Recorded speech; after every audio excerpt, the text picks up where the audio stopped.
It's the Orioles on Masson, and for the Orioles, after 4 in Kansas City, it's on to Pittsburgh with a lot of O's fans on hand here in the City of Bridges as the Orioles take on the Pirates in this short 2-game set. Hi, everybody. I'm Gary Thorne. Interleague play for the Orioles has been the Pirates, and that's it. They took that doubleheader in Baltimore, and now we'll try and take 2 here, hoping that it doesn't end up being a doubleheader. Play tonight and tomorrow would be just fine. One of the things we've talked about the Orioles offense of late, not producing runs, and an Orioles pitching staff that's been inconsistent. When the Orioles score, the pitching's not there. What do you got to do to win in Major League Baseball offensively? Here are the numbers. The magic number is still 4. If you score 4 or more runs, Major League Baseball record is right there. That's 75% of the time you'll win. The Orioles 14-5. You score 3 or less, the number drops way down. The Orioles are 8-15. So for the Orioles, for the pitching staff, that ERA that's 4 or more is not enough. And for the offense, you've got to get, Jim Palmer, the 4 runs to win some ball games. And then what, as you know, because you've been around a game forever too, you got to play in concert. So what we see, the Orioles have lost 6 of their last 8. They've only scored, what, 2.69 runs a game. Pitching's been pretty good in the month of May. ERA is like 3.37. But in those 18 games with a 10-8 record, Gary, they only scored 59 runs, so it's a little over 3 runs a game. So we know the Orioles are not going to steal bases. They need to hit home runs. And it wouldn't be a bad idea to do what they did Sunday when Adam Jones got them back into the game. They're already down 8-3. 3-run home runs. It won't be the cold weather to hold them down. It's a warm night here in Pittsburgh. That's what the hitters have been asking for. Will that result in an offensive splurge? Let's find out. Orioles, Pirates, first of the short 2 coming up.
Masson is brought to you by Southwest Airlines. Find Southwest Airlines fares online only at southwest.com.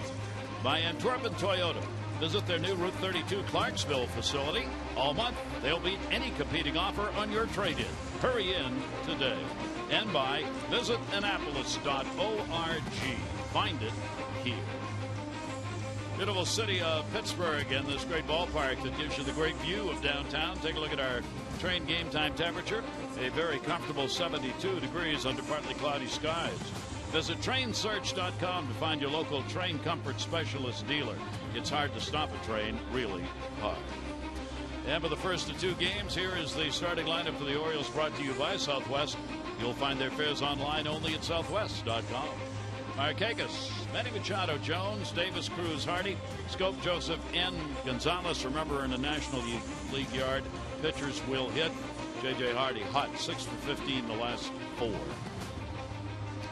And take a look at the starter for the Pirates tonight, Francisco Liriano.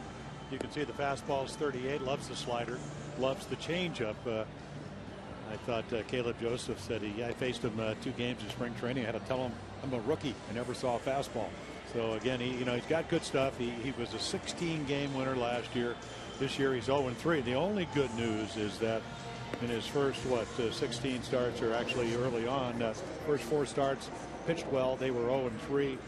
He's pitched not as well, but in his last 5 starts, even though he hasn't gotten the win, the Pirates have gone 5-0. So looking for his first win of the season. He is 2-3 lifetime against the Orioles with a 4.21 ERA against Oriole ball clubs. He hasn't pitched against the Orioles since he was with the White Sox back in August of 2012. So he makes the start here. 8th career start against the O's, and the Orioles' Nick Markakis will lead it off. Nick has seen some of Liriano with a 5 for 14 lifetime against him. Bit of a shift put on in the infield, and the pitch will be taken outside, and we are underway. See against Liriano some of the numbers. Yep, there they are. And he's actually better against lefties, or actually lefties hit him better than righties, at least a higher batting average. That'll go to second base. Walker is there, one of their all-star candidates, and Markakis retired. You take a look at their defense. Most of the errors come from third base with Pedro Alvarez, but a very fleet outfield. Marte McCutcheon won a Gold Glove 2 years ago. Harrison, the infielder outfielder in right field, hot with the bat. Alvarez, Mercer, Walker, Davis, and then Chris Stewart, disabled early in the year with a cartilage problem, but said he feels good. The Orioles certainly know him. Caught for the Yankees a lot of times against the Orioles in years past, especially last season. Pirates have committed 33 errors. They are ranked 10th overall in fielding in the National League. And here is Manny Machado, and Manny will take it away for a ball. He comes in with a 4-game hit streak going. The Orioles continue to have their struggles against left-handed starters. They have won 3 and lost 5. That is 13th in the American League. The average continues to be down against the lefties and up against the righties. So we'll see whether or not they can handle 2 left-handers who are going to be pitching here in this short 2-game set. Liriano's delivery and the fastball will be taken for a strike. Paul Emmel, umpire, has the plate tonight. Chris Conroy, Angel Campos, and Jerry Meals is at third. He's the crew chief. And the delivery will be away and taken by Manny Machado. 2-ball, 2-strike count. Yeah, Tommy John for Francisco Liriano, 2007, after that tremendous rookie year with the Twins, 12-3, 144 strikeouts, 121 innings. So he used to throw about 95 to 97. Still has a good arm, but then 90, 91. And again, you saw the mix. A lot of sliders, a lot of changeups. Not the power pitcher he has been. But again, coming off a year where he won 16 games, only lost 8, had an ERA of a little over 3 runs a game. And a swing and a miss as he got him to chase a pitch out of the strike zone. Well, it's more about movement, Gary. So, again, he's 30 years old, but watch this. He's thrown some changeups away, and there's a fastball that Manny thinks is going to be somewhere by the outside corner. Probably had a good 4-6 inches run on it. And there you see the reason why so many times this year we have seen pitchers having the opposite numbers against hitters. It comes to the changeup almost every time. Why a left-hander like Liriano does better against right-handers than against lefties. That changeup that breaks away, that screwball effect pitch, has become very popular and used by many pitchers. Here's Adam Jones. The 13-game hit streak is the longest going in the American League right now, and the longest of the year in the American League is held by Nick Markakis with the 18-game hit streak that he had, which of course has ended. Jones, the home run hitter off Liriano. He has got 3 of them. He's 4 for 15 lifetime against this left-hander, and 3 of the 4 hits have been long balls. Yeah, I mean, he is red hot. 457 against left-handed pitching this year. That ball will go into left field and a base hit. He keeps it up. Nobody in the majors has a better batting average against left-handers than does Adam Jones. Yeah, last year, I mean, pretty good year against lefties, but not like this. Broke up the Danny Duffy perfect game in the 7th inning, single up the middle. in the 7th inning. So that's what we were talking about, on base percentage. And what he's able to do hitting in front of Chris Davis is get Chris Davis to the plate. But you make a very good point about what you said about, I mean, any pitch with a changeup, but a lefty with a changeup forces you, unless he makes a mistake, which he just did, Adam Jones, to use the whole field. This is a home run hitting ball club. They don't hit the ball the other way. Chris Davis does.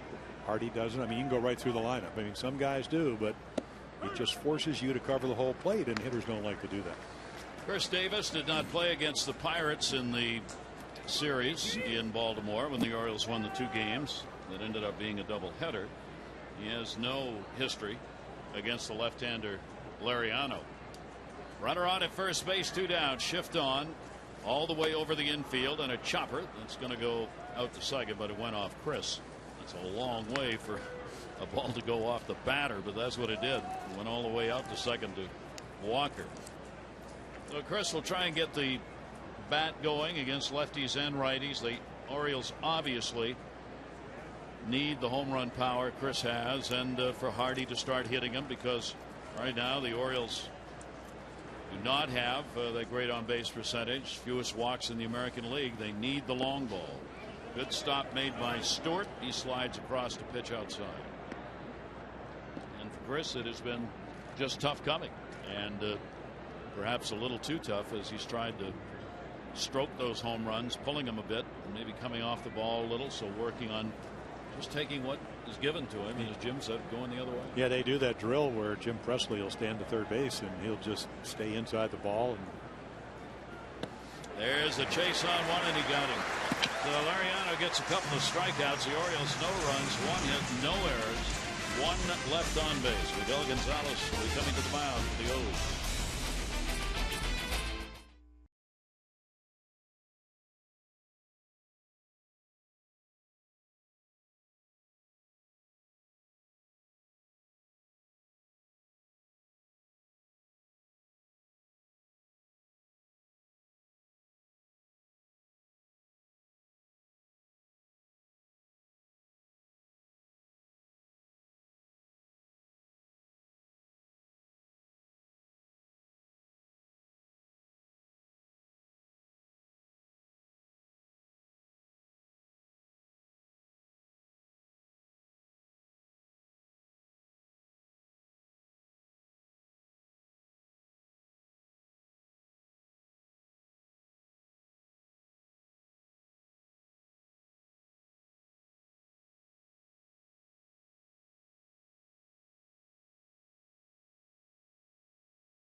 To Grace, Maryland, Hartford County, and up on the Susquehanna. And just a beautiful place to be in the summertime in particular. And there's a good reason why right there. All part of Birdland. Take a look at the starting lineup for the Pirates. Harrison, Walker, and McCutchen. Alvarez, Marte back in the lineup. Ike Davis acquired from the Mets. Mercer, Stewart, and Lariano. And Miguel Gonzalez there, 56% fastballs, a breaking ball, curveballs, and sliders. And then the changeup is the split-fingered fastball, almost a strikeout per inning, 37 2/3 innings and 34 strikeouts. The one number, the righties, they hit him a lot better. Look at this, 342 of the 7 home runs. You know, he gets lefties out pretty good because his angles, he's more comfortable in the lefties, but against righties, 5 of those 7 home runs, high average. There's another reverse in numbers, Jim, that we were talking about in the top half of the inning. Here is Josh Harrison in that leadoff spot, making the start in right field. They've shuffled people in and out. He's done a great job in that leadoff spot. As he said, 7 doubles since leading off 8 games ago, 2 triples and a home run. Pretty good numbers. Yeah, 387 hitter, and he's a dead red high ball hitter. Hit a home run yesterday in Yankee Stadium. Made a great play. As the Yankees, or not yesterday, but on Sunday, they split a doubleheader. That'll be fouled off. He is from the Chicago area. Played with the Cubs. He was acquired in a deal with the Chicago Cubs way back in '09. He's played with Pittsburgh over each of the last 3 seasons, including in 2012 when he stayed at the major league level. Comes in with a .250 major league average. He'll be followed by Walker and McCutchen. And the month of May has been good to him and to a number of these Pirate hitters. Pirates are 8-9 in the month of May. The Orioles are 10-8. Orioles have lost 2 in a row coming in. That one will be fouled off, and just enough to get it to the backstop. And then you look at the home numbers. The Pirates have won 4 out of 5, much more comfortable. And then as you look, 12-11, 6-14 on the road. Last year on the way to 94 games, they were able to win 50-31 here at PNC Park. There's a good pitch. Put up in the air. It'll be on the shortstop side, third base. Manny Machado will come over and put it away. Talking about the Pirates here in their home park. Take a look at their numbers. Yeah, they look how it goes up, 5.22 runs, and they're just really comfortable in it. It might be because this is a really big ballpark. You can say 6-3 at record, 4 out of the last 5 with a very low ERA in that time. I mean, 260. So they're scoring 5 runs a game, giving up 2.6. You're going to win a lot of games. Those are numbers for this month for Clint Hurdle's ball club here at home. Here is Walker, the switch hitting second baseman, who's having just an outstanding year for these Pirates. He's been one of their offensive leaders this season. The 9 home runs, 25 RBIs for Walker. He leads them in runs scored with 23, home runs with 9, and RBIs with 25. Yeah, local boy from Pittsburgh. Gonzalez's delivery down the line and foul. Yeah, he is a switch hitter. I mean, right-handed, hitting .345, but not as many at bats. A home run, and when you turn him around, all of a sudden he becomes a home run hitter. And in this ballpark, if you look around, I mean, deep in left field, left center, center field, right field is where the ball carries the most. And I mean, we're looking right out here, the scoreboard right in this area. That's little wake me up music right there. He's had 8 home runs left-handed and only 1 from the right side. Tell you about that scoreboard out there in honor of Roberto Clemente. It's 21 feet high. It's an interesting area between the scoreboard and the top railing is a handicap section. I want to see a ball hit off there. Down to first and foul. We are so far away from everything, but looking out there, it looks like it's an open area where the handicap sit above the scoreboard. It isn't, though. It's got a fence across it, and if the ball hits off that fence right there, and even on the picture it looks like it's open, but it's not. That's in play. So you got to get it over that blue in order to be a home run. There's a screen. Bleachers. There's a screen. Yeah. You can hardly see it. That'll go into the shift, and it's a base hit. Markakis will play it, and Walker will pick up a 1-out single here in the first inning. Yeah, I think one of the keys of trying to pitch to the Pirates is, you take a look right here, great angle right here, a little split finger fastball. Be able to get on top of it, hit her hard. Jonathan Scope can't get it by him all the way to Markakis. Is to be able to get Walker out so you can pitch to McCutchen on your terms.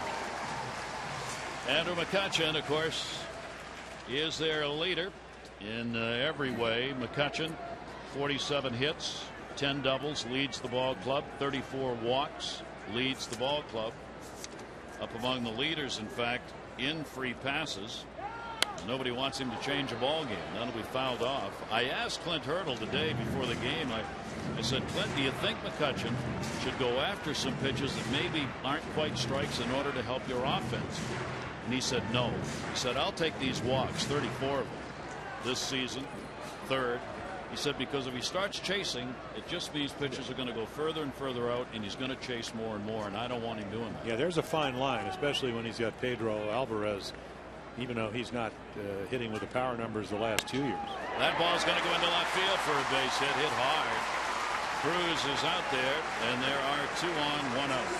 And he ends up ending up in the middle of the plate, and you can't do that to the reigning MVP, Cruz, Jones, Markakis. That's the outfield here at PNC Park in Pittsburgh. Machado, Hardy, the 2 Gold Glovers, Scott Davis, and then Caleb Joseph. Matt Weeder's still on the DL with the ligament problem in his throwing arm. And here's where the Pirates have had their problems. McCutchen will get on base one way or the other, but he's not scoring a lot of runs. His on base percentage is nowhere comparable to runs scored, and it's because those hitting in the 4 spot have not been able to generate the offense that the Pirates would like to see. Alvarez up, 2 on, and only 1 away. And that is a chopper back to the mound. Gonzalez a chance for 2. There's 1. Hardy will have to stop it there. Goes to third and back into the bag with a hand tag. Goes Walker. So the force out at second base on McCutchen. Now first and third, 2 down. Well, when you want to drive in runs and the pitcher's not cooperating and you go for a pitcher's pitch, what's this splitter? You know, a powerful hitter. I mean, he chases something down in the zone. It's an off-speed pitch. It's a quality pitch from the starter, and he really gets himself out. I mean, you got to give kudos to Miguel Gonzalez for making a quality pitch. But at the end of the day, if you're Alvarez, that's not the pitch you want to hit till you get to 2 strikes. And he helps him out. Yeah. It's kind of those combinations. Great pitch, bad approach at the plate. That's another thing that Clint Hurdle talked about, the skipper of the Pirates. So 0 for 1 with runners in scoring position. Now here is Marte. Pirates hitting just .240 in these situations. That's 7th in the National League. And that ball is going to be fouled off the other way by Marte. Marte, a lot of strikeouts. He is 3rd in the National League in strikeouts coming into this ball game. Now he's got power, 4 home runs, 12 RBIs with 51 Ks. Yeah, he's a really aggressive hitter. So again, if you're Miguel Gonzalez, you want to throw him strikes, but you just have to stay out of the middle of the plate. We saw that in Baltimore. Nice pick by what a play by Joseph to save a run right there. Well, if you ever tried to throw a wild pitch, this is good, what it looks like right here.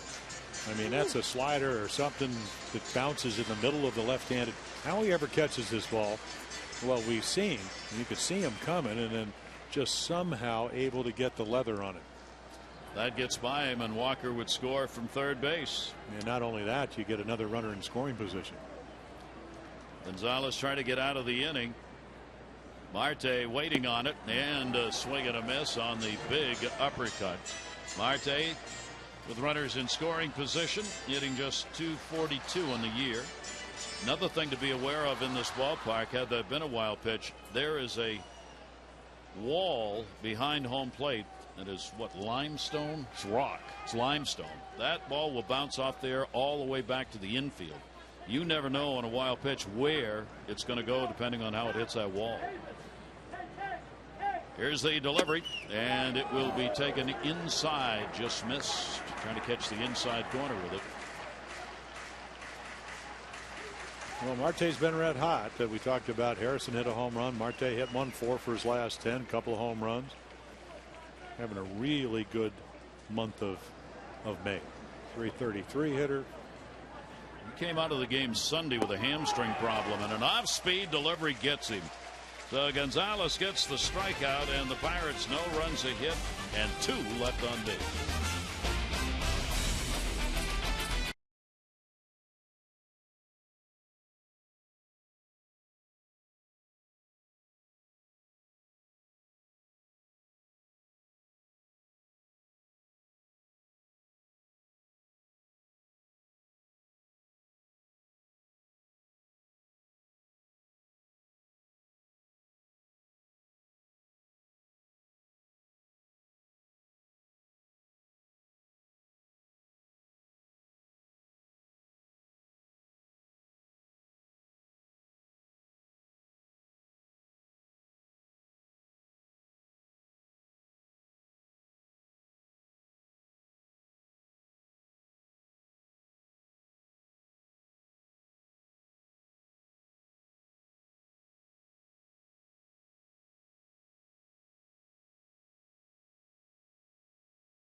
$500 for being selected. You get $500 more for every Orioles home run hit tonight. Play the Orioles scratch-off for the Maryland Lottery for your chance to be a contestant of the game. Win a trip to see the O's play at Wrigley or the MLB World Series. Learn more, mdlottery.com/Orioles. Bobby Dickerson off as he's got personal matters to take care of, so Brian Graham is on hand out of Cranberry Township. Yeah, I think Bobby, in fact, Adam Jones, where's Bobby D? I think his daughter's graduating. Yes. So Brian Graham, he came on board on Saturday when Buck Showalter's daughter, Allie, graduated from SMU Law School. It's that time of year. And they almost a perfect game going to the seventh. He goes, I'm not the hitting coach. I said, that's not a good night to be there. And a swing and a miss. Here is Cruz. Cruz, Hardy, and Jonathan Scope will be up. Cruz comes in, tied for second in home runs in the American League. He is fourth in RBIs. Orioles, of course, lose their DH in this ball game, which for the Orioles is a big loss, no matter who it is, with the tremendous numbers they've put up. So we'll see Laureano and Gonzalez at the plate in this game. And there's that tailing pitch again, down and away to the right-hander. Well, 94 right at his knee. He runs him off the plate, and then he, as you mentioned, turns it over. No normal fastball. I mean, look at the movement, look at the location, and he's got a fastball that looks exactly like that. Perfect pitch. And that one is going to miss down low. Cruz taking. I saw Francisco in the lobby of our hotel here in Pittsburgh. He is a big guy. And again, we told you, going all the way back to 2006, used to throw about a lot harder. That'll go to short on the big hop. Mercer's got it over to first base where there's Davis. And a ground ball out, recorded, one down. Celebrate summer at Oriole Park. Pick up the new Birdland Summer 6-pack. It's a ticket to 6 games of your choice throughout the season. Savings up to 20% off the cost of single game tickets. Lock in your seats for the best games and best promotions. Details, Orioles.com/6-pack. A little rain during batting practice, very little sprinkles. They didn't have to put the tarp out. Each team got all their work in. It may be sprinkles tonight, some showers around the area, but it's a summer kind of evening. 72 degrees, a little bit on the humid side. We're in this beautiful ballpark. And tomorrow, a little different story, from what I understand. Maybe rain comes, I guess. Strike taken on the outside corner, J.J. Hardy. Hardy had a 3 for 6 with a couple of RBIs in the doubleheader against the Pirates in Baltimore earlier. He tears Pittsburgh pitching up and always has. A 355 batting average career against the Pirates, and he's playing in his 62nd game. Well, 3 hits on Sunday. That'll be chopped on the inside pitch to first base, like Davis has got. Here are the numbers from the 2 games these teams played in Baltimore. Yeah, the doubleheader started at twilight. Bud Norris pitched the first game. So the Orioles seemed like, very close game. Morton against Norris. ERA better. The walk-off by Matt Wieters for the Orioles to win 6-5 in the nightcap. 5-1, 6-5. The scores of those two, and Clint Hurdle and Showalter only get to see each other for the 4 games this year. And the pitch taken for a strike. Jonathan Scope had a couple of at-bats in that series, ended up going 0 for 2. There are the numbers for Scope on the season, and tried to get him to chase on a pitch away. For Jonathan against the left-handers, he's hitting just $120, 3 for 25 against left-handed pitchers. Well, everybody's straight away. Yeah, most lefties do exactly what they're doing. They throw them enough fastballs, and then they mess with you. And that's why you got to learn how to hit and it's hard. I mean, if you will not commit yourself to hit the ball the other way, very difficult to hit lefties. Laureano working in a hurry, and the same pitch and the same result. So the Orioles chasing. Laureano is the 3rd strikeout, side retired in order by the 30-year-old.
for the second inning. Take a look at the Major League Notebook on the East Wins page. For the Yankees, Brian Cashman, GM, said Sabathia is going to be out for 6 weeks. He's got that degenerate knee condition longer than they had expected. Alex Anthopoulos with Toronto looking for a 5th starter. He told the fan in Toronto today it's either going to be Todd Redmond or Liam Hendricks. Hendricks is in AAA right now. And the Red Sox opened a 3-game against Toronto. They've lost 4 consecutive, 6 out of 10. And they have signed Stephen Drew after all these months. Finally. Bogarts will go to third. Drew will go to shortstop. Middlewood's on the DL with a finger problem. Yep. And Liam Hendricks was actually in our organization for about a day and a half. Yep. And then got picked up on waivers by the Blue Jays. And we've seen Todd Redmond because he started for him last year. He's been out of the bullpen. And they need a 5th starter. Bottom half of the second inning. Here's Ike Davis from the New York Mets. He played against the Orioles in that doubleheader, went 2 for 9, and an RBI. The shift is on against him, and Davis will take the pitch for a strike on the outside corner.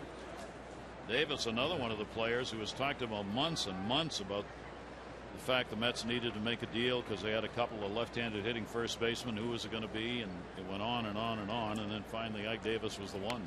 Check swing, foul ball. He said all the right things today. Yes, he was in New York, not with the Mets. I guess they play the Mets next week. But Lucas Duda was the other left-hander you were talking about. And he said, listen, I don't hate him. Whatever, they gave me an opportunity. One year I hit 32 home runs. That was 2012.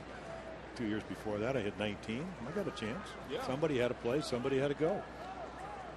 Exactly what you want to say. And burn no bridges. In this game nowadays, you never know. Right. You may be going back. He has been on base 14 out of the last 15, hitting .387 in the last 11 ball games. And that pitch by Gonzalez going to miss outside. Davis all but had his bat on his shoulder on that fastball, and a 2-ball 2-strike count. Like he was taking with 2 strikes. Yeah, he was hoping that Paul Emmel wouldn't make the same call he did on the first pitch of this at bat. Gonzalez's delivery, and that one's going to be fouled off as that was throttled back on by Gonzalez. Well, he's got tremendous power. That's how you hit 32 home runs. But if you can stay at this count, to me, I mean, this is a critical account. You don't want to be going 3-2, especially leading off an inning. Your team's not scoring a lot of runs. Liriano's kind of set a tone. Not going to expect to get a whole lot of runs, and there's a pretty hittable pitch. See where that ball's going? That ball just bounced off the wall. It's all the way out to first base. Chris Davis had to come over and get it. That's what we were talking about on that rock wall behind home. Rolled all the way out the first base side. Well, that's what they did when they did the brick at Camden Yards, but I think they padded it. Yes, this is not padded. No. No. No. Not even Ivy. And another one fouled off. That one Joseph took off the mask on the fastball. And the count 2 balls and 2 strikes.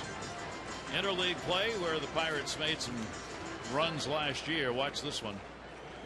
Welcome to being a catcher. Yeah, that's almost center cut. And still shaking his head. Pirates were 15-5 in the interleague play last year. They are 3-5 so far this year. And a check swing bouncer off the plate goes to Gonzalez. And that will retire Ike Davis. One away here in the second.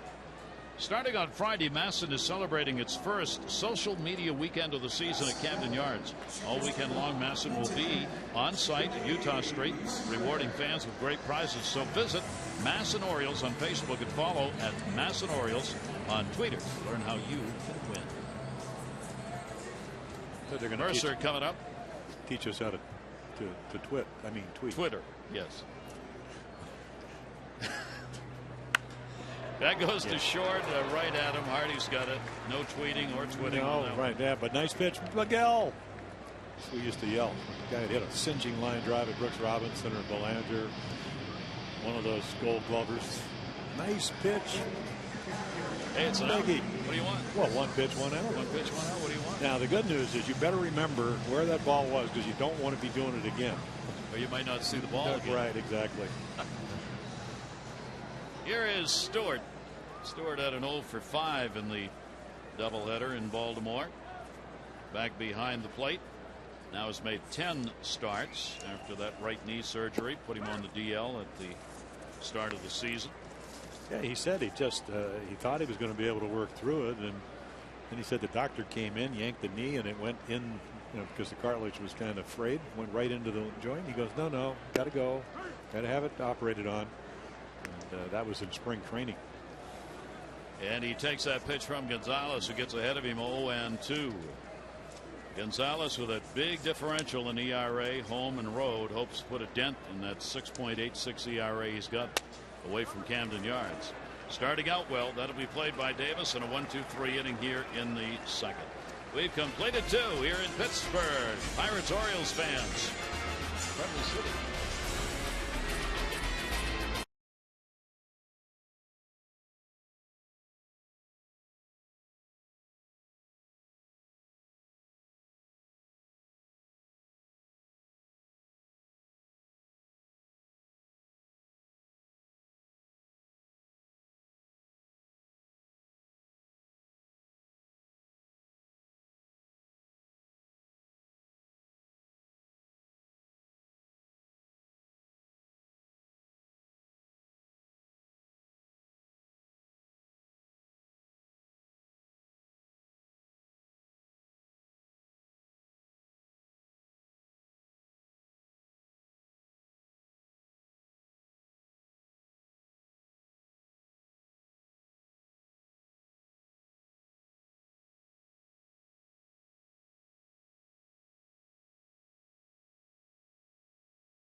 Southwest Airlines fares online only at southwest.com and by Luna. For beautiful new carpet, hardwood, and laminate, call 877-241-LUNA. Jim was just counting the bridges that we can see from the broadcast booth. How many did you count? 3. 3. Do you know there's only one city in the world that has more bridges than Pittsburgh? This is for the double. London. Think of the city that's got the most canals and a lot of water. Venice. We count those little things as bridges? Yeah. Oh, okay. If you can get across it, it's a bridge.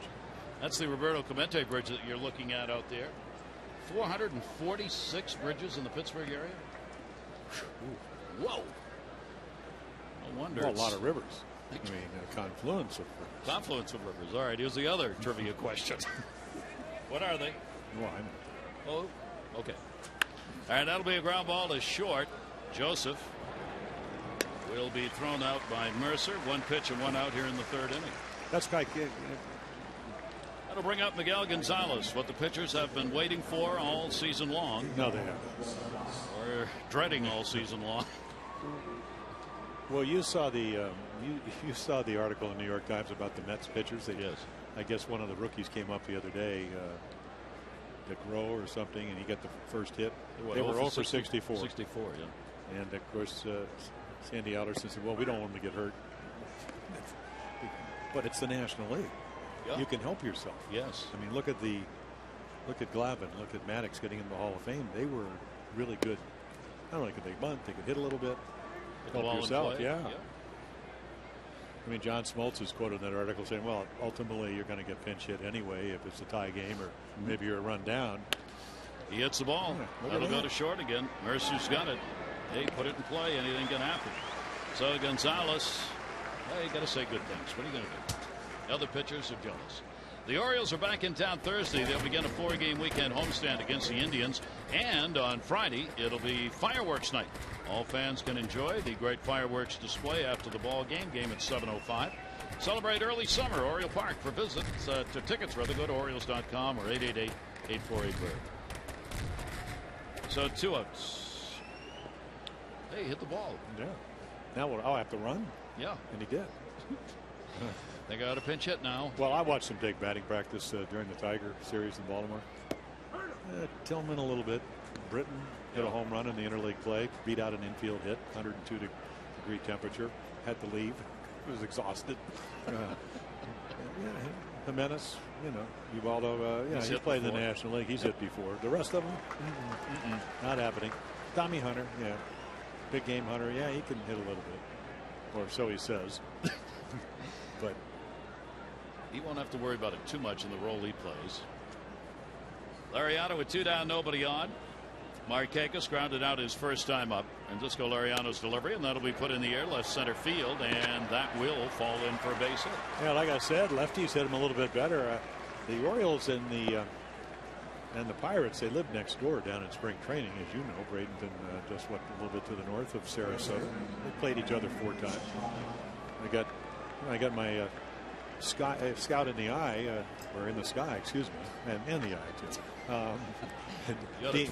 Dean Albany, and I just got a little. I got a little tweet. No, a little tweet saying that one of the guys that had the best 3-pitch mix in all of spring training was Francisco Liriano. So there you go. Wow. And we're seeing a little bit of that tonight. Yes, we are. He'll start one out and away to Manny Machado, a strikeout victim. His first time up. Orioles now with 2 hits. Jones and Markakis have picked up singles in the ball game. Lariano is a ground ball pitcher, and he's getting ground ball outs here in this ball game. 51% of his outs have been on ground balls this season. Swung out and fouled off right at the plate. Talking about the difference, lefty righties. Take a look here. It's great to be a catcher. There's no better place to be on a night like this than behind the plate, where hard leather-bound balls jump up and hit you right in the arm. And then that's what you expect if you're a catcher. Black and blue for a reason. You chose that profession. Out of the stretch, short lead at first base. Ground ball into the shift. Force at second. Walker will take it there, and that'll do it. No runs, 1 hit, no errors, 1 left on base. 9-1-2 due up for the Pirates here in Pittsburgh. Honus Wagner.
By Volkswagen.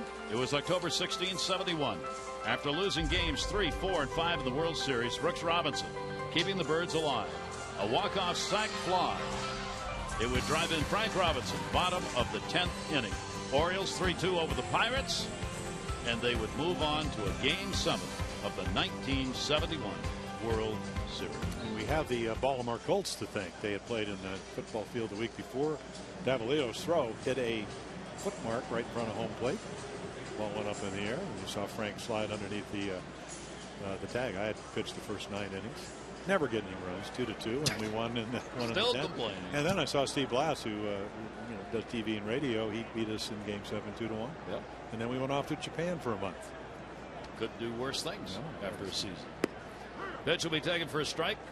Jim is here, obviously, and the Pirates, I think, in honor, knowing Jim Palmer is going to come here to Pittsburgh to do these games, they're going to be honoring the World Series champions tomorrow night. So all those people you've not liked all these years are going to be right in front of you.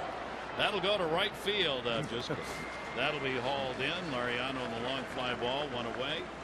And speaking of this moment in history, his name was Jehosey J. Hurd. He was the first black player in Orioles team history. He made his debut back in April 24, 1954. Played his second and final game with the O's on May 28, 1954. A left-handed pitcher. That was all he would play in the majors. Both games came against the White Sox, but he would go down in Orioles history as being the first black player to play for the ball club. Not a name you hear very much about, obviously, because there wasn't much history there. Playing in only a couple of games, but in the 60th anniversary season of the Orioles in Baltimore, there's one of the names that helped make some O's history. Yeah, they have a little bit of a monument park here for the Negro Leagues, and cool Papa Bell and Josh Gibson, Judy Johnson, Buck Leonard. A lot of the guys that Satchel Paige, Smokey Joe Williams, that you hear about, but yep. you hear wonderful things. We were talking in Kansas City when Buck O'Neill used to always tell about when he was a kid following some of the barnstorming games. That one will be fouled off the fists and back. Harrison popped out first time up. Well, the Orioles have a new pitching coach in Dave Wallace and Dom Cheedy, the bullpen guy, and they've worked with Miguel. And the point was, when's the last time you pitched a right-hander in? Much more comfortable away. He got him out the first time.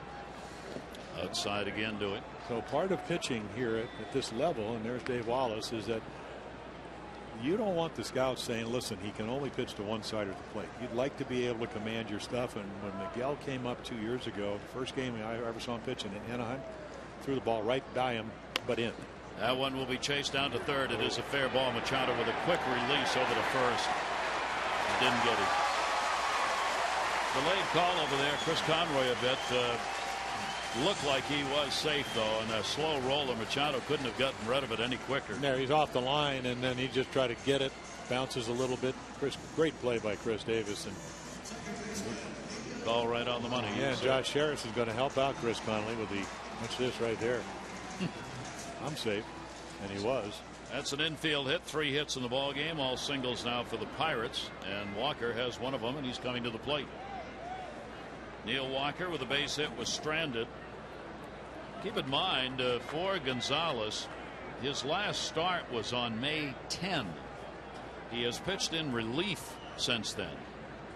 So it has been a while between starts. He was in the game May 14 against the Tigers, 2 innings in relief, allowing 2 runs, 1 earned, 2 hits, walk, a strikeout, and a home run. And then the last start on the 10th, he had a season high 7 innings pitched, 2 runs, 6 hits, over 7 against Houston. So now back into the starting rotation. Runner at first, 1 down. And the pitch will be taken outside by Walker for a ball. Well, neither of these pitchers. Miguel gets about 3.5 runs a game, and Lariano, as we mentioned, he has yet to win this year after winning 16.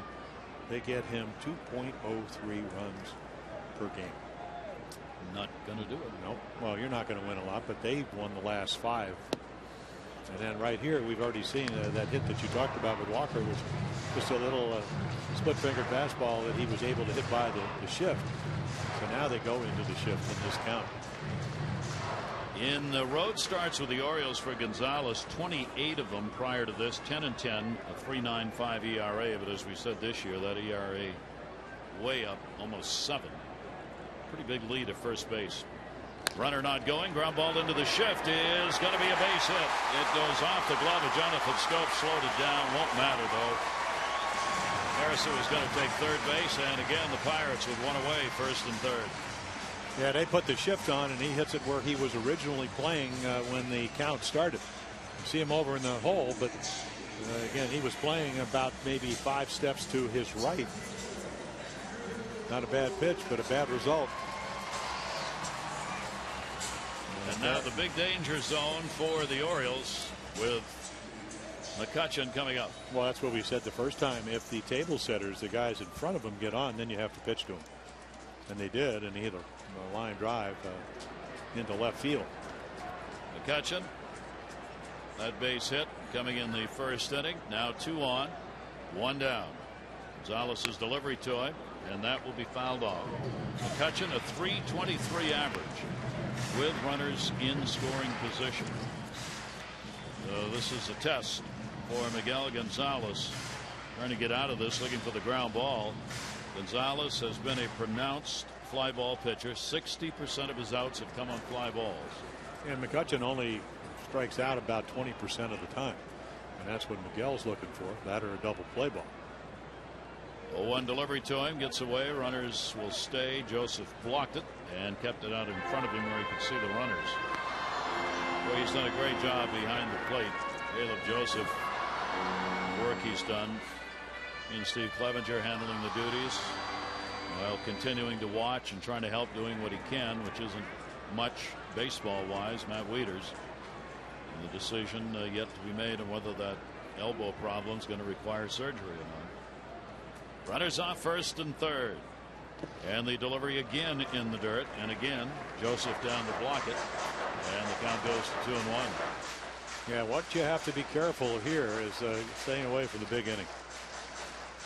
And again, because you weren't able to get the leadoff hitter and the second place hitter, you do have to pitch to McCutchen. When you get behind, and of course this is a big ballpark, left field, center field, but he does have home run power.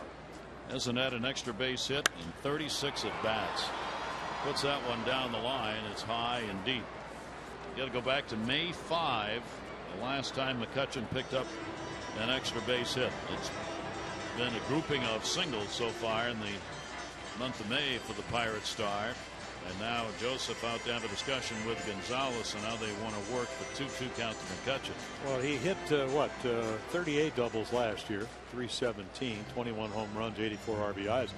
Won the MVP, 28 out of the first place votes out of 30.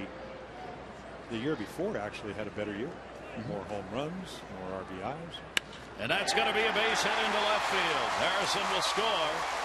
It's another single, but hey, it counts. And the Pirates take a 1-0 lead as McCutchen comes through.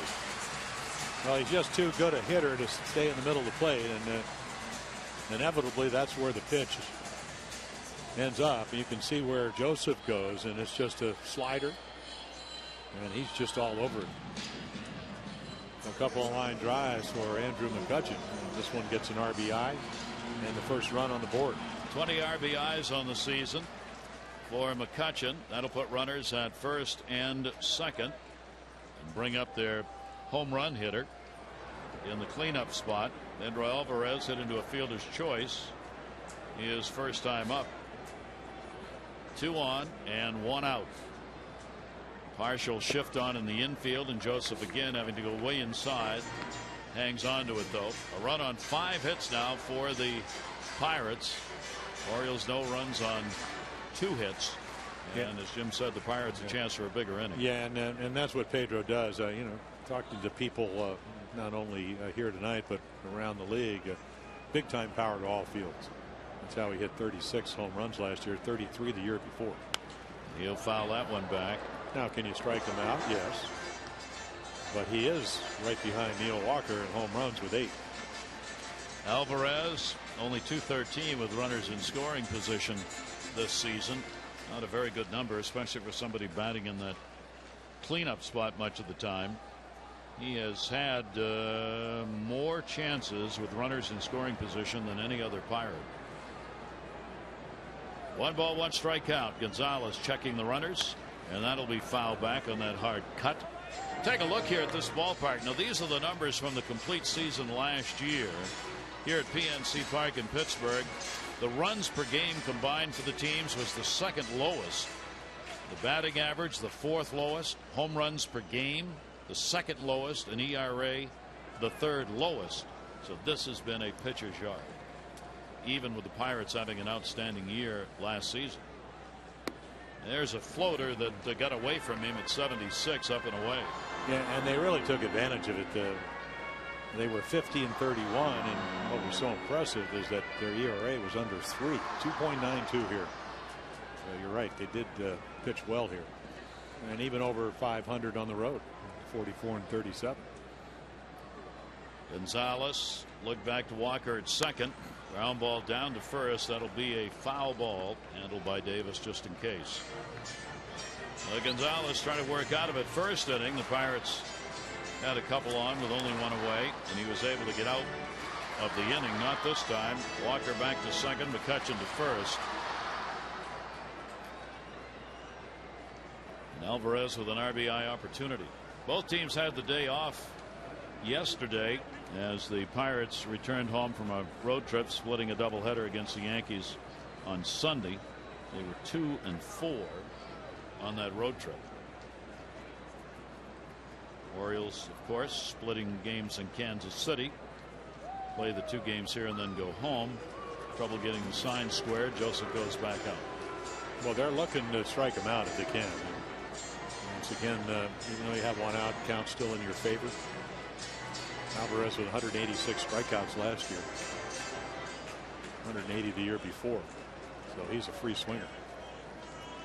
One of those guys, really, you like to have him up if you make your pitches. If you don't, home run power. 39 Ks this year for him, and a ground ball again. And he's fighting off some pretty good pitches, Gary. I mean, you know, curveball pitch before, that was a good splitter. He's taking a lot more pitches this year and more willing to take the walks. He's got 22 walks to 39 strikeouts for a power hitter who swings the way he does, as Jim described. That's pretty good. I mean, he's willing to take a free pass once in a while, which last year wasn't so evident. Infield shift on. Hardy's right behind the runner at second base. Outfield pretty much straight away. Alvarez waiting, and he'll put that one up in the air. Third base side. Manny Machado foul territory. Look out for the tarp. Comes back to him, and it was a catchable ball, but he was in the wrong place. Yeah, I think he got stuck with the tarp and then really couldn't get himself away. I mean, he comes over. Now he's right here. I mean, he's run into the tarp, and it's keeping him from going to where he needs to go. I mean, there is some wind. It's blowing that way. Asked Clint Hurdle before the game tonight. I said, you got a prevailing wind you found in this ballpark? He said no. Said you can pretty much count on the flags. What you see is what you get, and there's no particular direction that the wind blows here. Appears to be blowing out towards left or center, but not very hard. You see the flags. 2-ball, 2-strike count. Runners off first and second.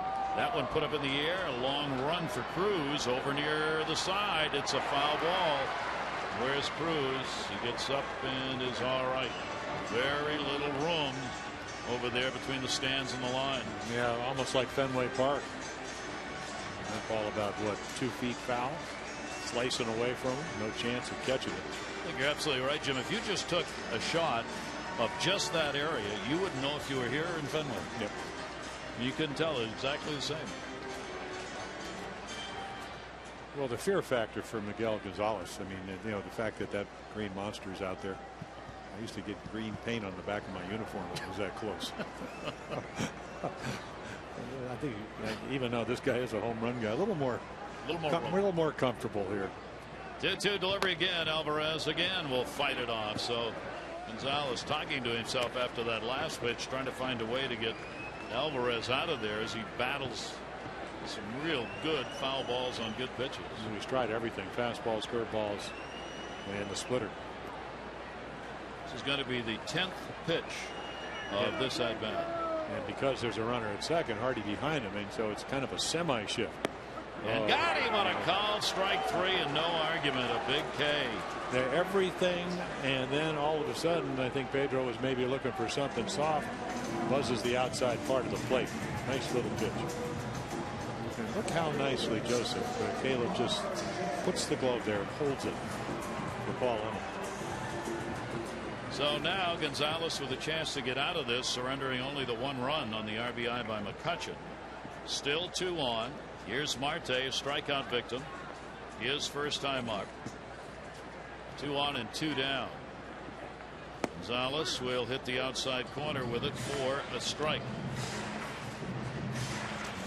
Yeah, you look at Miguel's numbers, and we talked about not a lot of run support. He gives up 10 runs, 7 of them in his first start. That was opening day against Detroit, then 3 against the Yankees, and then he's pitched pretty well. But the Orioles haven't played well behind him. Pitch on the way outside, and the season's with Gonzalez, but Showalter Pastor feels as though he has to rest him, so he's constantly coming in and out of the rotation. He'll skip a start, work in the bullpen as he did prior to this start. The Orioles just don't feel that he's strong enough to go through the regular rotation completely, 34 starts or so in the course of a year. That pitch is going to miss just inside, and piling up some pitches here in this one as he approaches 60 with a 2-ball 1-strike count on Marte. Well, there's a tendency, and I've been there, when they're hitting you around a little bit, which is the case already with 3 hits here, and you're not getting a lot of run support. You have a tendency that you think you have to be perfect, so you pitch sometimes maybe too cautiously. 2-1. Runners off first and second. Ground ball towards third. Manny Machado bobbles. He's got to go to first to get the out, and recovers in time to do just that. So a run in on 3 hits. Pirates take the lead. Our Honda do-ups. Adam Jones will get an opportunity. Chris Davis to follow, and then Nelson Cruz.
Report brought to you by PNC Bank. For the achiever in you, Daniel Alvarez from Cuba. Yeah, 25-year-old outfielder from Cuba, and he put up some nice numbers. So again, this second year in the organization. Last year started Gulf Coast League, then Frederick, then Bowie.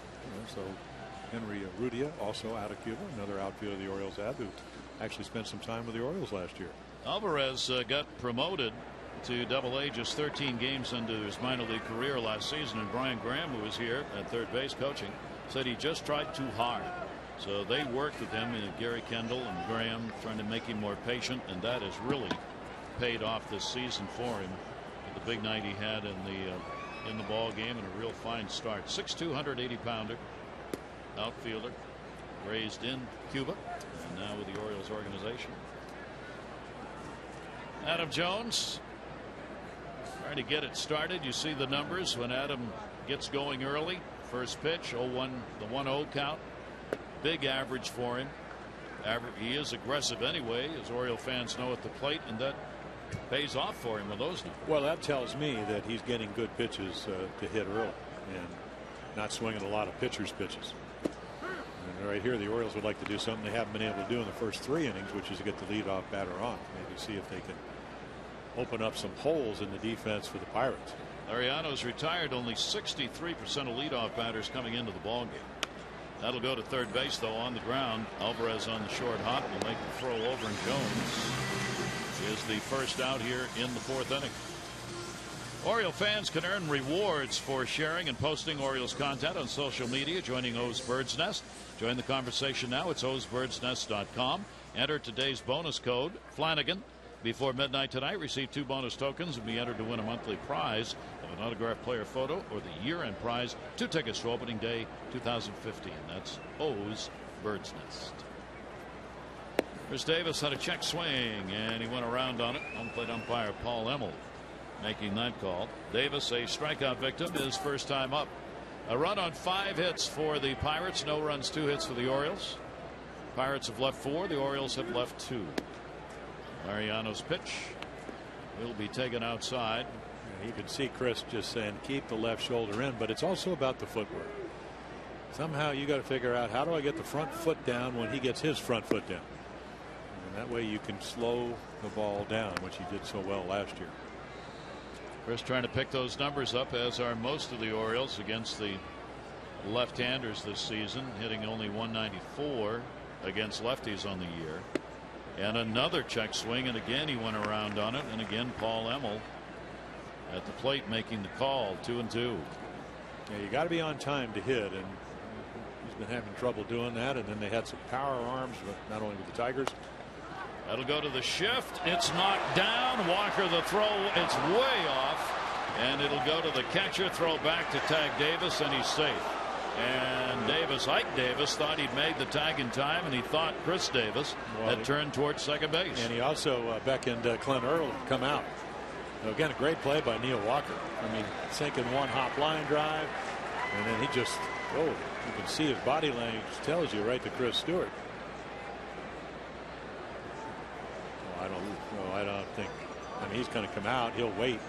Really nice play. Bad throw. I don't think you can give him an error on it. Wayne Kirby was worried. You're there as he makes the turn right there. Yeah, but did he get back? And then Kirby saying, get back. Yeah, he's safe anyway.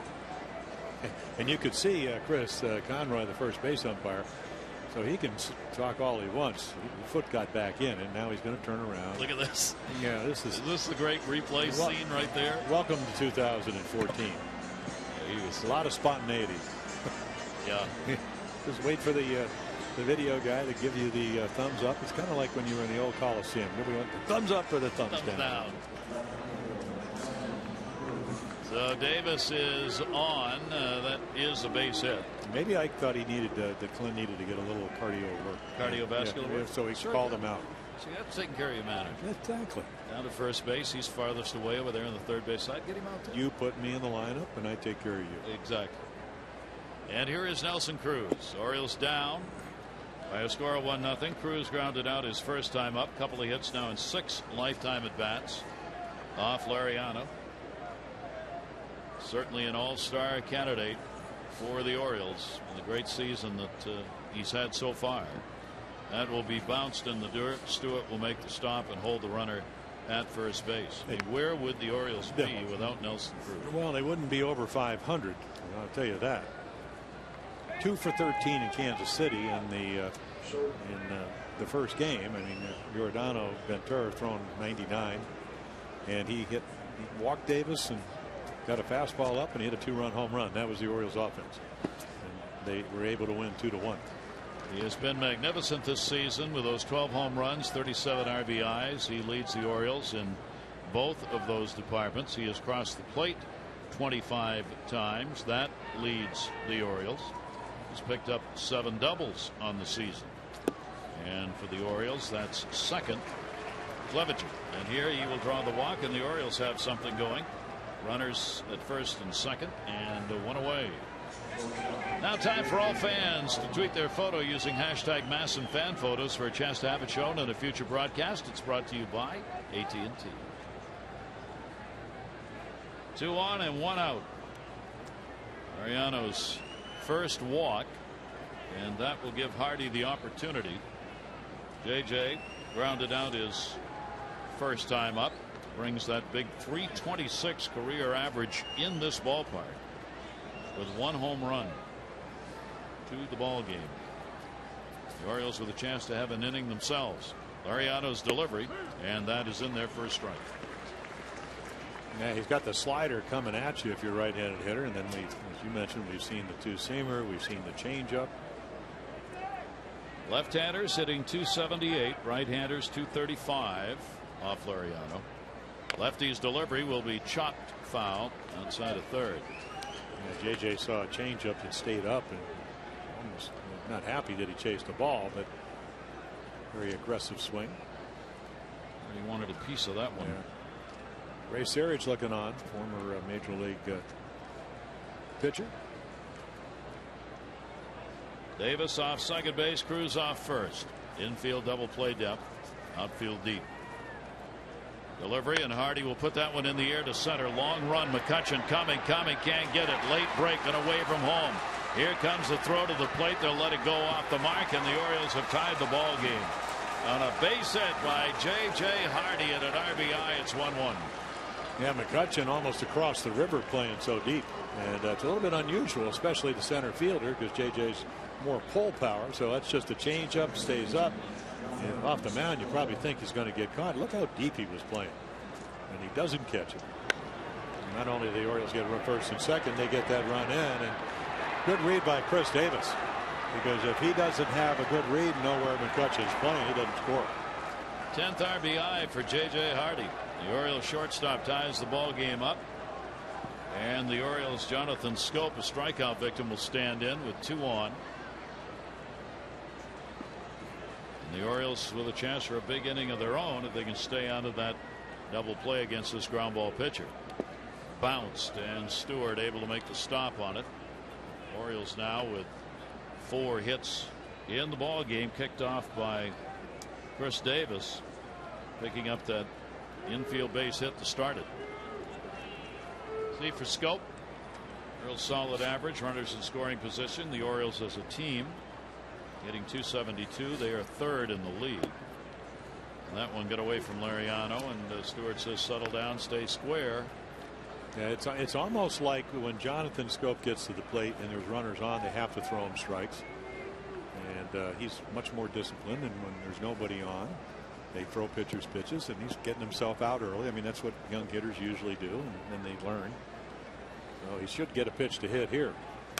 And he did, and it's fouled straight back into the screen. Except it was 93 up and away. But a good, I mean, that's what they, you talk to hitting instructors, they go, oh, we just want controlled aggression. In other words, we want good, solid swings in hitters' counts. Early on, the guy makes a great pitch. Early on, strike one, who cares? Jim Presley was that type of hitter.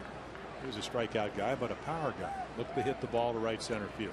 2-ball, 1-strike delivery on the way, and again that tailing pitch fouled off. This is where Lariano has been at his best. The average of hitters with runners on and with runners in scoring position is exactly the same, 200. When the bases are empty, they hit .304 against him. Well, last year, I mean, he won 16 games, gave up 302 runs a game, and he was 66 point higher in these situations. Now he can't win games, but he's got the average down. And a ground ball to third, that also will be foul. So Jonathan Schoop battling here, 2 balls and 2 strikes. Orioles and Pirates, game 1 of 2. Right back with you tomorrow night. Chris Tillman, Wandy Rodriguez, another left-hander against the Orioles. 6:30 O's extra. 7 o'clock for the ball game, and then the Orioles will head home. They've got a 4-game series coming up with the Indians, who broke that 11-game winning streak on the road by the Tigers last night. And a ground ball towards the hole. That's going to be knocked down by Walker. He'll save a run for the moment. It'll load the bases. Cruz, Hardy, Jonathan Schoop, infield single. 2 of those in this inning for the Orioles, and another run would have scored if it goes through. This is a great approach. He goes the other way. Walker, he's playing in and over because of the possible double play, but he makes a great play because you're taught try to knock it down, and if you knock it down, maybe you save a run. And this is exactly what he does. Right off the end of the glove, about an inch from getting into right field, and the Orioles would have taken the lead. Serge will come out now and have a discussion with Joseph coming up. The Orioles doing this with only 1 out, and the question of how do you want to play your D? Stay back and go for the routine double play, or cheat a little bit and maybe you play at home if you have to. Yeah, you may play him in at the corners. You got the pitcher on deck, an American League pitcher. There are the base runners. So we get to the hotel, Gary, on Sunday night, and because of Caleb being called up, there's no hotel room, and he looked at me and he said, I guess I better start hitting left-handed pitchers. Lessons learned. Yeah, exactly. And he, of course, he said it very so seriously. It was great. Looking for his first major league RBI. He's picked up his first major league hit, and now an opportunity to do some real damage. A base hit could score a couple here for Joseph. Well, the second time through the order, you get to see the movement on the fastball and that changeup you talked about. You know, the fact that he'll throw that slider. Don't have to get a hit. With one out, fly ball of any depth will probably score a run. 0 for 4 with runners in scoring position. And on that pitch, a 1-1 strikeout, one down just off the plate. Yeah, great changeup. Well, Laureano now his turn to try and work out of an inning. The Orioles have one in, each team with a run on 5 hits. Sacks full and 1 out. And the delivery, and Joseph will take the pitch inside, not close on that one. Fastball at 92, 2-1. So ball 1, change up for a strike, run the fastball in at his knees. This would, and if you're Caleb, you're thinking back up the middle. That'll just allow you to be able to maybe time that change up a little bit better that he'll probably throw in this count. Delivery, and Joseph again fouling one off at the plate. Got a piece of Stewart, and a 2-ball 2-strike count. Well, it is the change up, but it's a pretty good one. And look at the location. Yeah, really sells it with the arm action. He got Stewart on the backswing, the catcher that time, and on the side of the head. 2-ball 2-strike count. Cruz, Hardy, Scope, base runners for the Orioles. Ariano's delivery to him, and he takes it. Good take, tough pitch. Well, welcome to National League ball. 3-2. You got the you know, it's not like the DH. You don't have a ninth, a real hitter hitting ninth, but you still have to throw him a strike here. No place to put him. And there is Gonzalez waiting on deck. Oriole pitcher. 3-2, 1 out. Double play depth in the infield all the way around. And he walked in a run. Ball 4. 2 walks in the game, both coming in this inning, and that's how Caleb Joseph will get his first Major League RBI with a bases loaded walk. The Orioles have a 2-1 lead. Now the heartbeat you hear is that of Miguel Gonzalez. Gonzalez put the ball in play to short on a ground ball. His first time up, now gets the opportunity with the bases loaded and still only 1 away. Well, Brian Graham down at third base for Bobby Dickerson talking to J.J. Hardy. Alvarez moves in at third even with the bag, does not show bunt. Ike Davis at first is on the grass, and again he'll look down to third here for the sign. Short and second will play back for 2. And the outfield moves in a few steps still, though McCutchen not very close for an opposing pitcher, and a strike on the outside corner. And I'll give you the Earl Weaver negative positive. He would be rooting right now. You either get the ball to the outfield or you strike out, and if you do that, then Markakis comes up with the bases loaded. The last thing Earl would want, or Buck Scholver would want, is a ground ball at one of their infielders.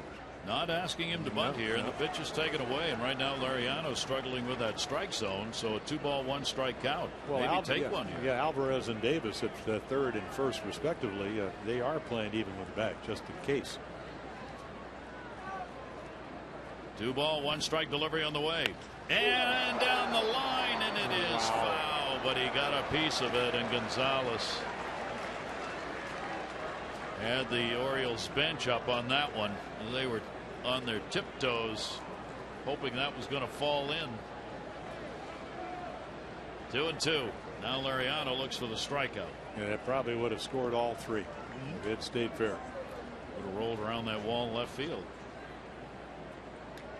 Gonzalez 2-ball 2-strike delivery to him, and a swing and a miss, and got him. So that's 4 strikeouts for Laureano in the second out of the inning. Bases remain loaded. Yeah, Francisco says, I'm not messing around any fastballs. Almost gave up a double. Throws him a slider, and he waves at it. So Nick Markakis with the sacks full and 2 down. Gonzalez, you know, he's thinking about that foul ball. So close yet so far. Markakis hitting .286 with runners in scoring position on the year. He has picked up a single, 1 for 2 in the ball game. He is now 6 for 16 off Laureano. And Markakis takes it towards second base. Walker's there, goes to the shortstop Mercer, and that's it. But the Orioles will get a couple of runs as they do it on 3 hits and a couple of walks. And the Orioles take a 2-1 lead.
For the achiever in you, and by AT&T, mobilizing your world. It's actually PNC Bank, but this is PNC Park. And there's a look at it from the river.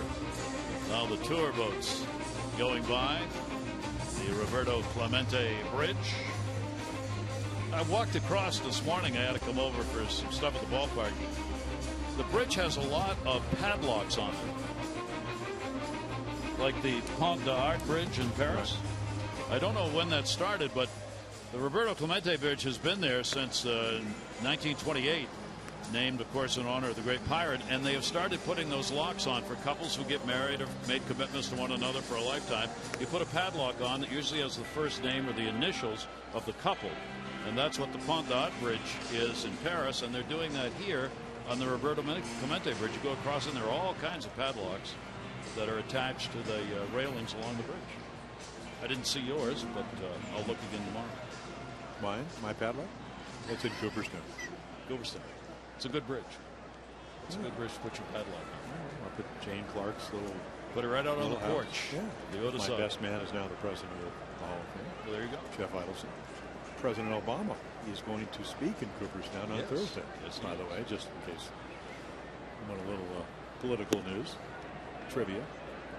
Great to for those who want to follow. It's a great website, and the Hall of Fame has, and really keeps you up to date on what's going on a daily basis. A lot of activities at the Hall. Here's Davis. He'll tote it in the air to left field. Down into the corner by the warning track goes Cruz, and he's got it.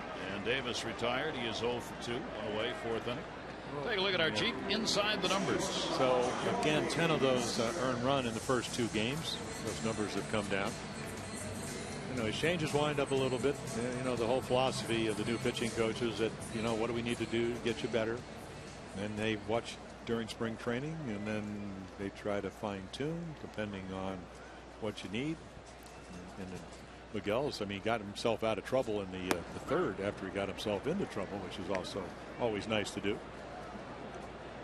Yeah, that website for the Hall of Fame, I check it at least once every 3 days to see if I'm still in there. It has everything there. I mean, everything you want to know about the Hall and all the great activities they have. Well, they, you know, I bet just see my plaque still on the wall. Just they decided they made a mistake and they're no longer there. It's a good reason to check every 3 days. In fact, you might want to do that daily if that's the reason you're looking. I don't think they can do that. There's no provision to take plaques down. Put them up, but you can't take them down. Here's Mercer. Yeah. And a swing and a miss. Yeah, good breaking ball. So there he pitched him differently. We talked about the first time up. He hit a rocket right at J.J. Hardy. This time gets ahead. Good slider here. Maybe curveball. Gonzalez really settled again. He hasn't walked anybody. He has struck out 3 in the ball game and records a couple of quick outs here in the 4th inning. That'll bring Stewart to the plate. He grounded out his first time up. For Stewart, the Pirate catcher. Gonzalez, a real good start to this ball game. Keep an eye on the pitch count. And he gets that first strike, and he is one of those pitchers where that first strike is enormous. If he gets it, hitter's a 177. If he doesn't, 345. I mean, an enormous jump from the 0-1 to a 1-0 count of what happens afterwards. Delivery on the way, and a breaking ball will miss outside. 78 on that one. The other number is when you get to 1-1, is that when he goes 1-1 to throwing a strike, it's 151. When he goes to a ball, it goes to 250. Well, 99-point difference. Just needs to stay ahead where he can throw his pitches. When he does that, he controls the ball game. Well, if you looked at him in those first 2 games, he gave up 10 runs. He was way on the first base side. Now he's moved over. Wasn't closed with his front shoulder. Just check out his front shoulder, staying a little bit more closed. That one off the fist and back. So when you never get closed, how would you possibly ever throw a ball into a right-hander? So again, a little adjustments he's made in what, about 45 days, maybe a little bit more than that. Now he's all the way to the right-handers, all the way over on the third base side. Gives him a better angle. Never pitched against the Pirates before tonight. Stewart with the 2-ball 2-strike count, and he'll take the pitch, and he's gone. What an inning. 4 strikeouts for Gonzalez. He retires the side in order. That's twice he has set the Buccos down 1-2-3. Orioles up by 1.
With Cincinnati, got a 2-run homer in the 15th inning. He's the first Reds player with a go-ahead home run in the 15th inning or later since Don Pavlich did it. Ferguson Jenkins in 1966 at Wrigley. And the White Sox, Canerco, Viciedo, and Ramirez all hit home runs. 7-6 win over Kansas City. They had trailed in that game 5-0 at the end of the first inning. Big homers last night. Yeah, because of Jose Abreu, who leads the American League in RBIs and home runs, went on the DL with the ankle injury, which apparently is not as severe as they thought, just tendonitis. Canerco got to play. And he not only did he hit the home run, he hit it dead center. And only his second of the year. Yeah. The Orioles with a 2-1 lead in this ball game will bat here in the 5th inning. Manny Machado leading it off. The Orioles sent 8 to the plate in the 4th inning, getting 2 runs, 3 hits, and a couple of walks. Inside, Manny Machado is hit into a fielder's choice, and he has struck out. Manny with the 4-game hit streak going, looking for his first hit against the Pirates this year. In the 3 games, he's 0 for 7. And a ground ball to third that will be foul, played by Alvarez. Yeah, he's getting his at bats. We saw that in Kansas City. 7 for 16, 3 hits on Sunday. This is when you would expect him to pick up the offensive pace. He's had the number of at bats generally you're looking for to get into the swing of things, literally, and he will take the pitch away. And also what he's doing. He hit 51 doubles last year all over the ballpark. He hit a couple of balls between first and second, so really staying on the ball. And that could be an infield hit right there. Alvarez barehanded, no dice. It is a fair ball and it's a base hit. So Machado is on. He's got a 1 for 3. More importantly, a leadoff single here in the 5th inning for the Orioles. It's always the amazing thing about that. Liriano makes the perfect pitch, change up, down and away, gets him to top it, and then he hits the roller. Alvarez playing a conventional defense, which he should. Take away any double or maybe a base hit to his left. And so the perfect pitch ends up being a base hit. That is the 3rd infield hit the Orioles have in this game. 3 out of their 6 hits have not left the infield. Here's Adam Jones. Adam picked up a single in the 1st inning. He is 1 for 2. He's got a 14 game hit streak now, the longest in the American League. And he will take the pitch for his strike. So the Orioles getting the leadoff man on for the first time in the ball game. And Adam will try and get an inning going here and move Manny Machado around. The outfield deep and straight away. It's a big ballpark. Yeah, we saw him hit the home run, the 3-run home right center in Kansas City on Sunday.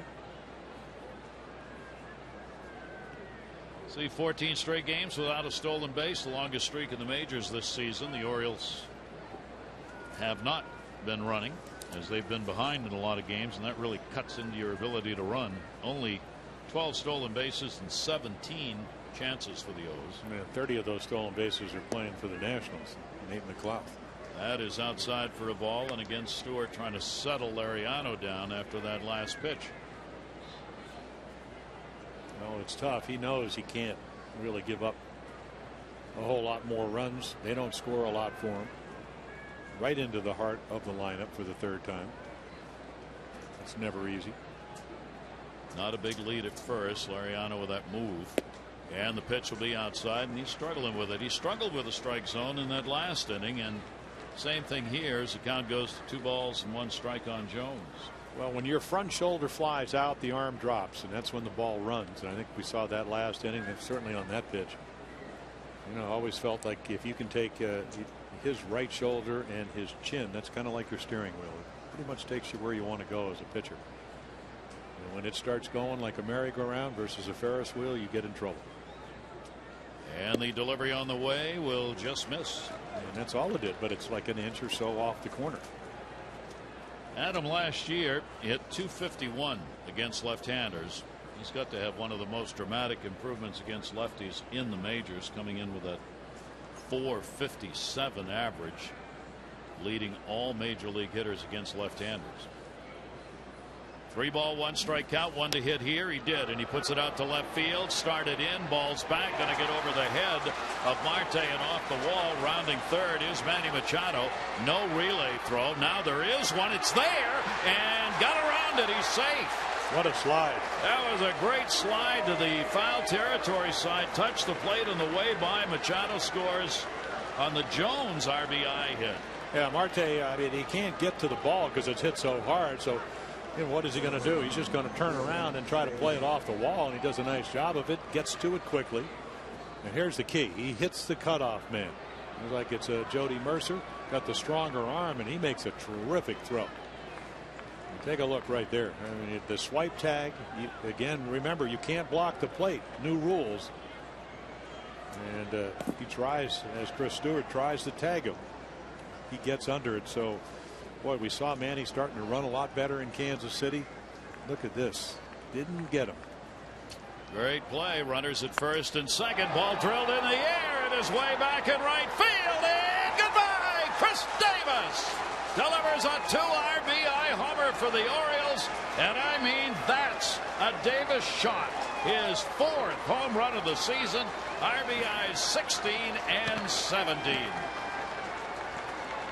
And did he ever launch that one off Laureano? Yeah, very much like the home run he hit off of Jeremy Guthrie in Kansas City. That was in the 8th inning. Screamer down the line in the 4-0 victory on Friday night. So a big inning for the Orioles, and for Chris Davis, look at this cut. Yeah, let's look where the pitch ends up. Oh, hanging slider. And he just lifts it out of here. So the Orioles jump out to a 5-1 lead in the ball game. 2 big innings for the Orioles. Nelson Cruz. There's still nobody out. 3 up, 3 in. That ball belted. McCutchen looking. That's way back. Goodbye home run. Back-to-back home runs as Nelson Cruz delivers the long ball. His 13th home run of the season. Back-to-back with Chris Davis. Well, when he hit the home run in Kansas City, cold weather, Orioles won that game 2-1. Buck Showalter described it as a big boy's home run. Well, that's exactly this variety too. I mean, that ball is absolutely scorched. Back-to-back home runs. So the Orioles using the long ball, what we were talking about, their need to get the homer back. It's back here in this inning. Yeah, he misses his spot by about a foot. Stewart's got the glove inside, runs out over the plate, and the Orioles lead at 6-1. And for Nelson Cruz, the miracle first half continues. 13 homers and 38 runs batted in for him. That's the second time he has crossed the plate here in this ball game. Bullpen action, but they're not ready in the bullpen. So Hardy will stand in as Laureano, who had given up 5 home runs on the season, has given up a couple here in the inning. Back-to-back Davis and Cruz. And the pitch is a strike on the outside corner. Yeah, he does not want to throw for the cycle. Already a single, a double, and 2 home runs.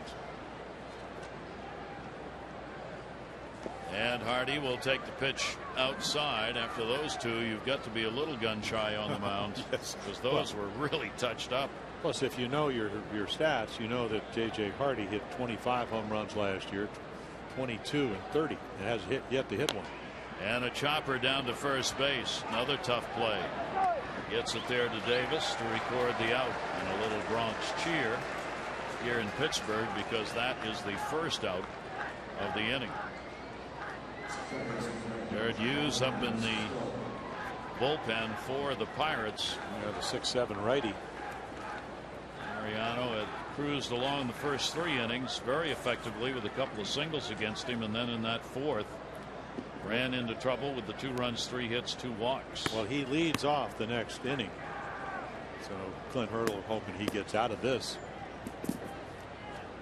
And the delivery will be taken down low for a ball. Jonathan Scope had a base hit his first time up, and again another inning started by yet another infield hit.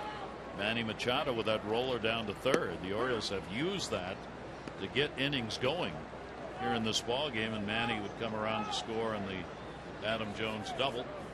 2 RBI homer Davis, and the home run by Cruz. And a swing and a pitch way outside. 1 ball, 2 strike count. Well, the Orioles certainly hope what they're seeing here in this inning is foretelling things to come offensively. Way inside, jackknifes away all the way to the backstop on that one, and the count goes to 2-2. Chris Davis can heat up with a long ball. That is exactly what the Orioles need. Cruz has already been doing that. Can't ask for more offensively out of him. 2-2 delivery, and that ball put up in the air to center field. McCutchen near the warning track. That's a fly ball out that went almost 400 feet. Jonathan Scope is retired. For every Orioles walk, Care First Blue Cross Blue Shield contributes $50 to support Be More for Healthy Babies. The Orioles have drawn 94 walks, $4,700. Care First Blue Cross Blue Shield encourages each of us to take that first step towards a healthier and more active lifestyle. So with a couple down, Joseph comes up against Laureano. He picked up the bases loaded walk in that fourth inning, resulting in his first RBI. Orioles with a 6-1 lead, out hitting the Pirates now 9-5. And the pitch is going to miss on a fastball. 97 thrown so far by Laureano.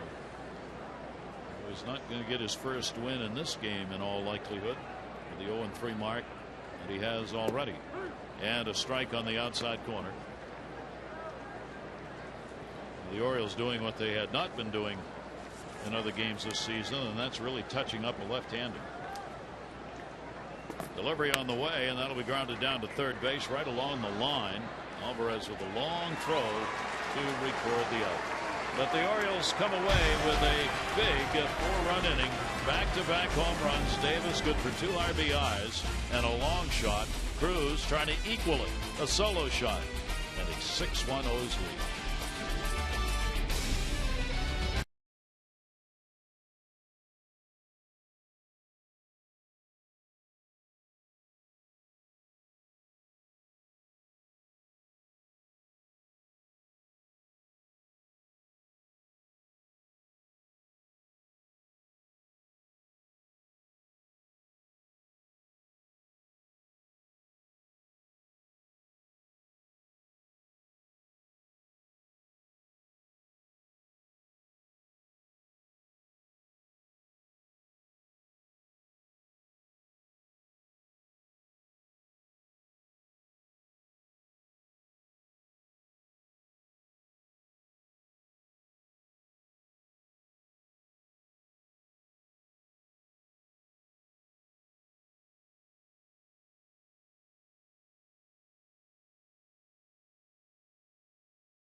Back here in Pittsburgh, this quick 2-game set will be wrapped up. Chris Tillman on the mound against Wandy Rodriguez, another left-hander.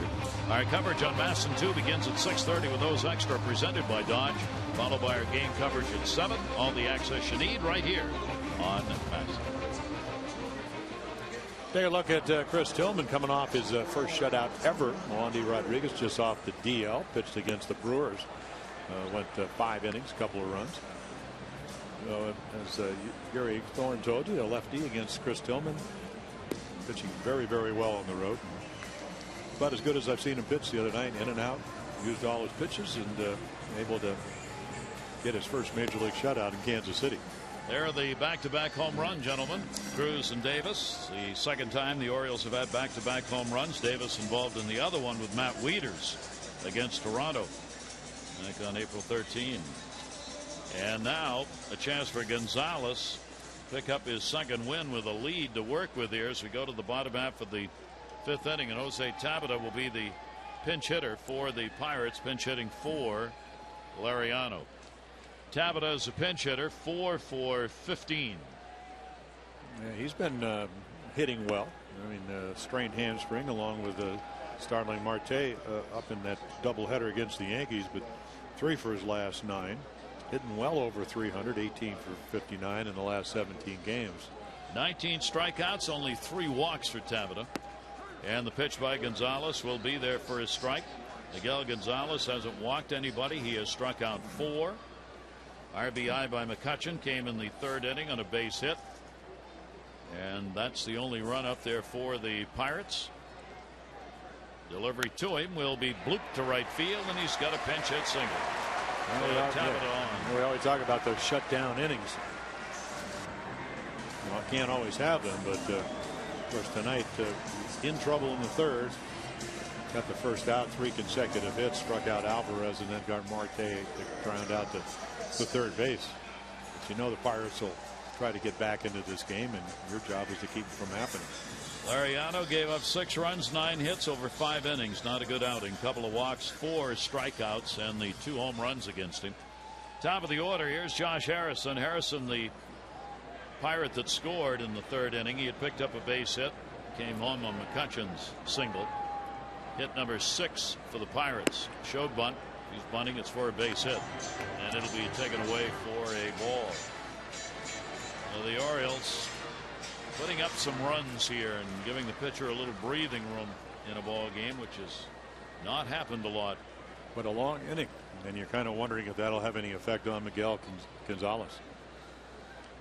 The delivery will be bounced. Again, that will be held up by Joseph. Gonzalez at the 75 pitch mark. Again, May 10 was the last start that he had in that ball game. The 7 innings, he had 90 pitches thrown over 7. 2-0 count. Runner not going anywhere with the Pirates needing base runners and runs, and a strike taken on the inside corner with a fastball. 2-1. Harrison to be followed by Neil Walker. This Clint Hurdle's ball club 18-25 in the year. They are 8 games out in their division, trailing Milwaukee. Runner staying at first. Ground ball to the hole. Manny Machado up. Chance for 1. Relay to first. Oh, what a double play!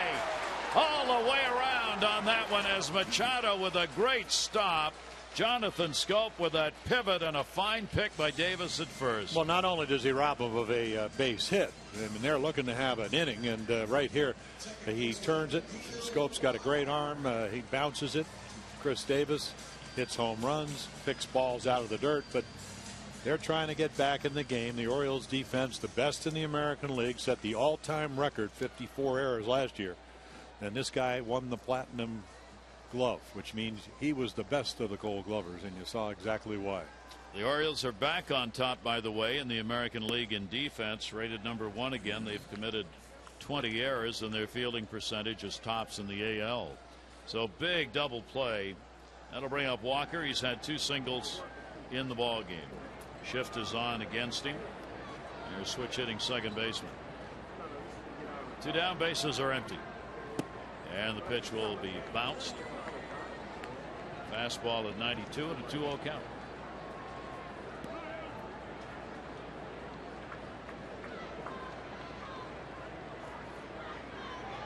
Orioles have won the last 5 games they've played against the Pirates.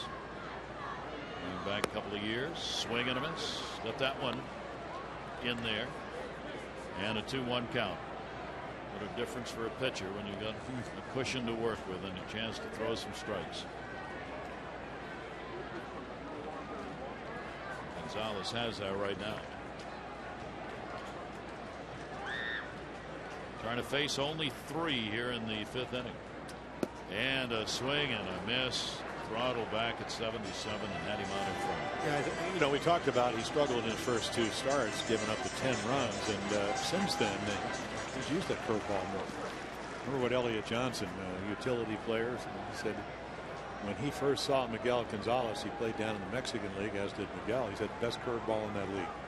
Don't see it a whole lot, but we've seen it a little bit more later, and there's a great splitter. Tag will be put on, and there's the 5th strikeout. Only 3 faced. Defense, that 5-4-3 double play, a big part. But Orioles up 6-1.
On the field prior to the Sunday, June 15 game at Oriole Park against the Blue Jays. Last year's event sold out, so you can reserve your place now to get tickets to the 1:35 game and passes for an exclusive session of Catch on the Field.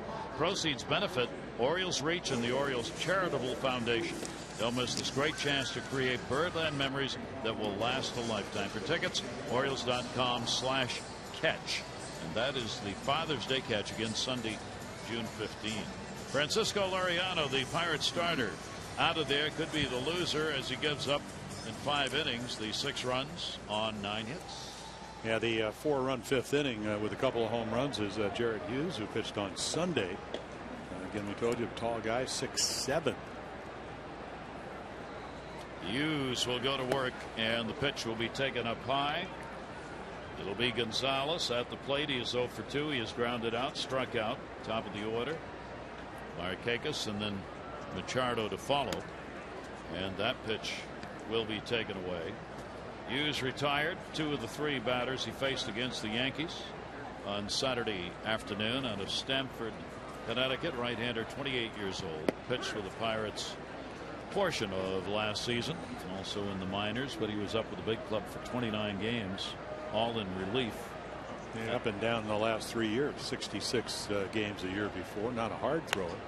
And Gonzalez again puts the ball in play. Alvarez has got to make the throw and record the out, and 1 away here in the 6th inning. Well, as promised earlier in the game, our AT&T fan photo. Can we get a little closer, please? Aha! What do you think? What do I think? Oh, you didn't have to answer. That was a rhetorical question. Oh, okay. No. Certainly never ask you a question looking at a picture like that. Not me. Not while we're on the air. Okay. Not you. Here is Nick Markakis. It is pet night here, so possibly that's the reason. Nick Markakis picked up a base hit. He is 1 for 3. Did you see the they have a dog at the Fairmont Hotel where we're staying here in Pittsburgh? There they are. Yeah. Well, no, and then they have one that was in the lobby yesterday. I thought somebody, but it's actually the greeter. A beautiful white, I think, lab. Very happy. Just figured somebody left their dog in the lobby. And you think the dog got a ticket for the game? If you buy a ticket, you can bring the pet with you here on Tuesday nights. It's pet night at the ballpark. There's a section where you get to bring your pet. One thing I didn't see were a bunch of litter boxes. Pitch is taken inside. Yeah, Nick Markakis. Yeah, that is a fairly. It's just a common occurrence. A question you need to ask. Yeah, very much so. In that section. It's, I mean, I know it's usually for cats, but you have dogs here too, and there aren't a lot of fire hydrants. That ball down the left field side, and that will be out of play. Nick hanging in. 2 balls and 2 strikes on Markakis with 1 down and nobody on. We were wondering before the game, what if you brought a ticket in that section and you didn't know it was pet night? There's plenty of seats you can move to. You'd be moving. You'd be moving? Well, yeah. Well, you'd like pets, maybe you'd say, but a little slobber goes a long way. And 3 ball, 2 strike count. We had some other nights we thought of that you might hold at the ballpark, but still nothing like that night a couple of years, not last year, but 3 years ago, San Francisco. Halloween night. It just happened to be orange and black. Ground ball to first base, big hop, Ike Davis. Like you need to give people in San Francisco any encouragement to press up.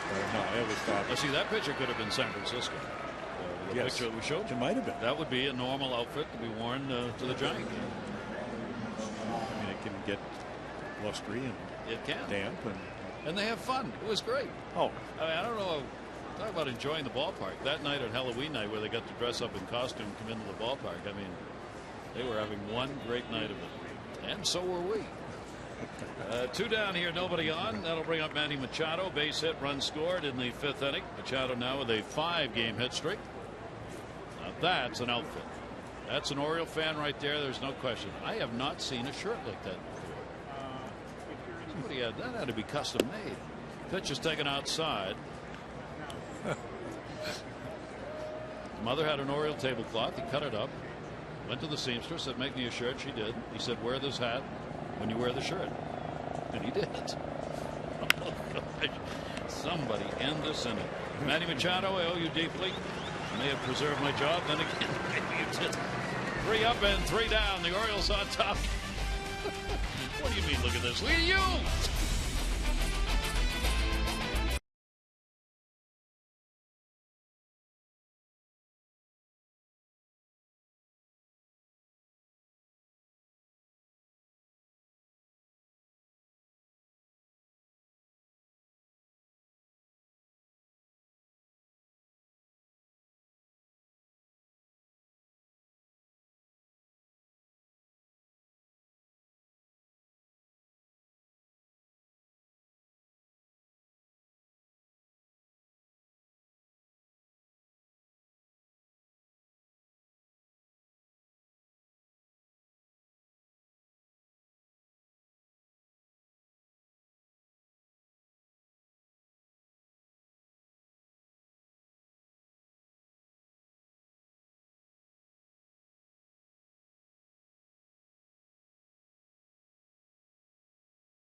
Miguel Gonzalez, some big pitches out of trouble in the 3rd inning.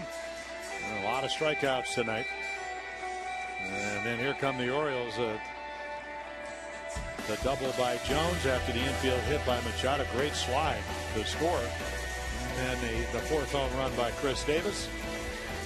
2-run shot. And then the 13th home run by Nelson Cruz. 2 balls just smoked here at PNC. Gonzalez still on the mound. Liriano started out well, but gave up 4 runs in that 5th inning by the Orioles. Miguel Gonzalez facing 3-4-5. That is Geico. 15 minutes could save you 15% or more on car insurance. And the Pirates bat in the bottom half of the 6th inning. Gonzalez working to McCutchen. A couple of singles in the ball game, and he has picked up the lone RBI for the Pirates. McCutchen came in with a .464 average against the Orioles in his career, and with the 2 hits he's picked up in the ball game tonight, he is now 5 for 9 against the Orioles this year. 2-0 count. Shift on in the infield. He'll go after a real good pitch, breaking down and away. Well, that's where you have to be able to stay, and it's not always easy to do. And there's the shift you were talking about. Chris Davis all by himself over there on the right side of the infield. Gonzalez with a 2-1 delivery. And well, they want to get him out of this game, and they'd love to get lead off. I mean, not only when you get McCutchen, I mean, he's not going to steal bases, even though he's 6 for 6, but he gives you speed. 3rd time that they've had a chance to see Miguel. It's not like they haven't put a little pressure on him. It's just that the Orioles, he was able to pitch out of it. And McCutchen will take it. It'll be there for a strike, and the count will go to 3-2. There's a term you pitch to the scoreboard, and the scoreboard with a 6-1 lead says that you make Andrew McCutchen put the ball in play here. We would like not to have gone 3-2. 3-2 delivery on the way, and McCutchen will go down swinging, and there is the 6th strikeout picked up by Gonzalez. 2 in a row. See, the windup's better. He gets closed. He actually throws the ball 92. It's firm. You know, it's not 90. It's not down. He just can't catch up. Just a little bit above the belt. So nice comeback by Miguel Gonzalez. It's down now at 88. He's had 7 strikeouts in the ball game twice this year. He's got 6 in this one. Alvarez, one of those victims, hit into a fielder's choice as well, 0 for 2, and will take the pitch inside for a ball. Well, when he struck him out, the Pirates in the 3rd inning taking a 1-0 lead. So They had a chance to have a big inning. Struck him out and got Marte to ground out and got out of it. And then the Orioles came back an inning or two later. In the air to center field. Jones has it lined up. Adams got it. Couple of outs. Voting for the All-Star game underway at Orioles.com/vote-orange. You can vote for your favorite Oriole up to 35 times with a chance to win the 14 All-Star game jersey autographed by the Orioles All-Stars. Fans who vote at least 25 times select the O's as their favorite team get a voucher. Good for 10 off any box seat, 5 off any reserve for 1 of 3 games against the Angels at the end of July. Orioles.com/vote-orange. 2 down, nobody on. Here's Marte, 0 for 2. He is grounded out and struck out. And that will be fouled off. Gary, you wondered about that shirt. I've gotten a couple of texts. Number one, you can buy it in the Orioles store. Really? Roy Firestone, all the way from California, the Valley. I have a shirt like that. I've never seen it. Have you seen one like that? I've never seen that before. So there you go, my Father's Day gift. There's 2 of them. That guy and Roy Firestone. That's right. Well, if the shirts are there, though, we can all join in and wear it with pride. Sunday for the Father's Day, even though. Where are you going? I'm not going anywhere. I stop right there, actually, because there are 2 down. Here's the 0-2 delivery on the way, and Gonzalez is going to miss a bit inside on that one. Yeah, trying to run the ball in, and that's what he worked on between starts. So you talked about the fact he pitched out of the bullpen in his last side section. They had a catcher and had another catcher standing at the plate with a glove, acting as a hitter. And he tried to work on that side of the plate. And that one will be bounced. So Marte takes 94 pitches thrown by Miguel Gonzalez and a 2-ball 2-strike count. Orioles, after their 23rd win of the season, starting the day a half game out of first place in the division. Gonzalez with the delivery and a swing and a miss. Chased one outside, 7 Ks. That will equal his high in strikeout 7 for the 3rd time this year. The O's do-ups brought to you by Boss Adam Jones. Already had a big night. Chris Davis home run. Cruz home run. Back to back, in fact, coming up.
Phone or tablet can bring it to you. It brings you baseball wherever you are. Look-ins, instant replays, stats, scores, highlights, free MLB TV game of the day, and classic games and more.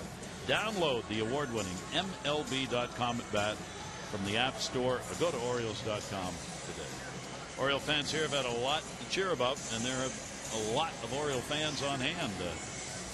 Pittsburgh folks telling me this morning they thought by the advanced sales that the Orioles were really going to pull some folks in here for this 2-game set. But that guy, he looked like the guy that's going to the finalists for American Idol. Caleb, yeah, he's here tonight, and yeah, he's the rock guy. Yeah, okay. Not Caleb Joseph, not the Oriole catcher, but not Curtis Joseph, the goaltender. That too. The other Caleb. The other Caleb. I've never seen that show, so I can't help you there. Here is Adam Jones. He's had a double, a single, and he's grounded out. So a 2 for 3 against the left-hander. He picked the RBI up in the 5th inning as well. And Adam, a big part of this offense tonight with the 6 runs on 9 hits. 5 left for the O's, 4 by the Pirates. On in relief, Jared Hughes, 28-year-old right-hander who retired the side in order in the 6th inning. Yeah, 3 ground balls. 6-7, got a sinker, and a good one.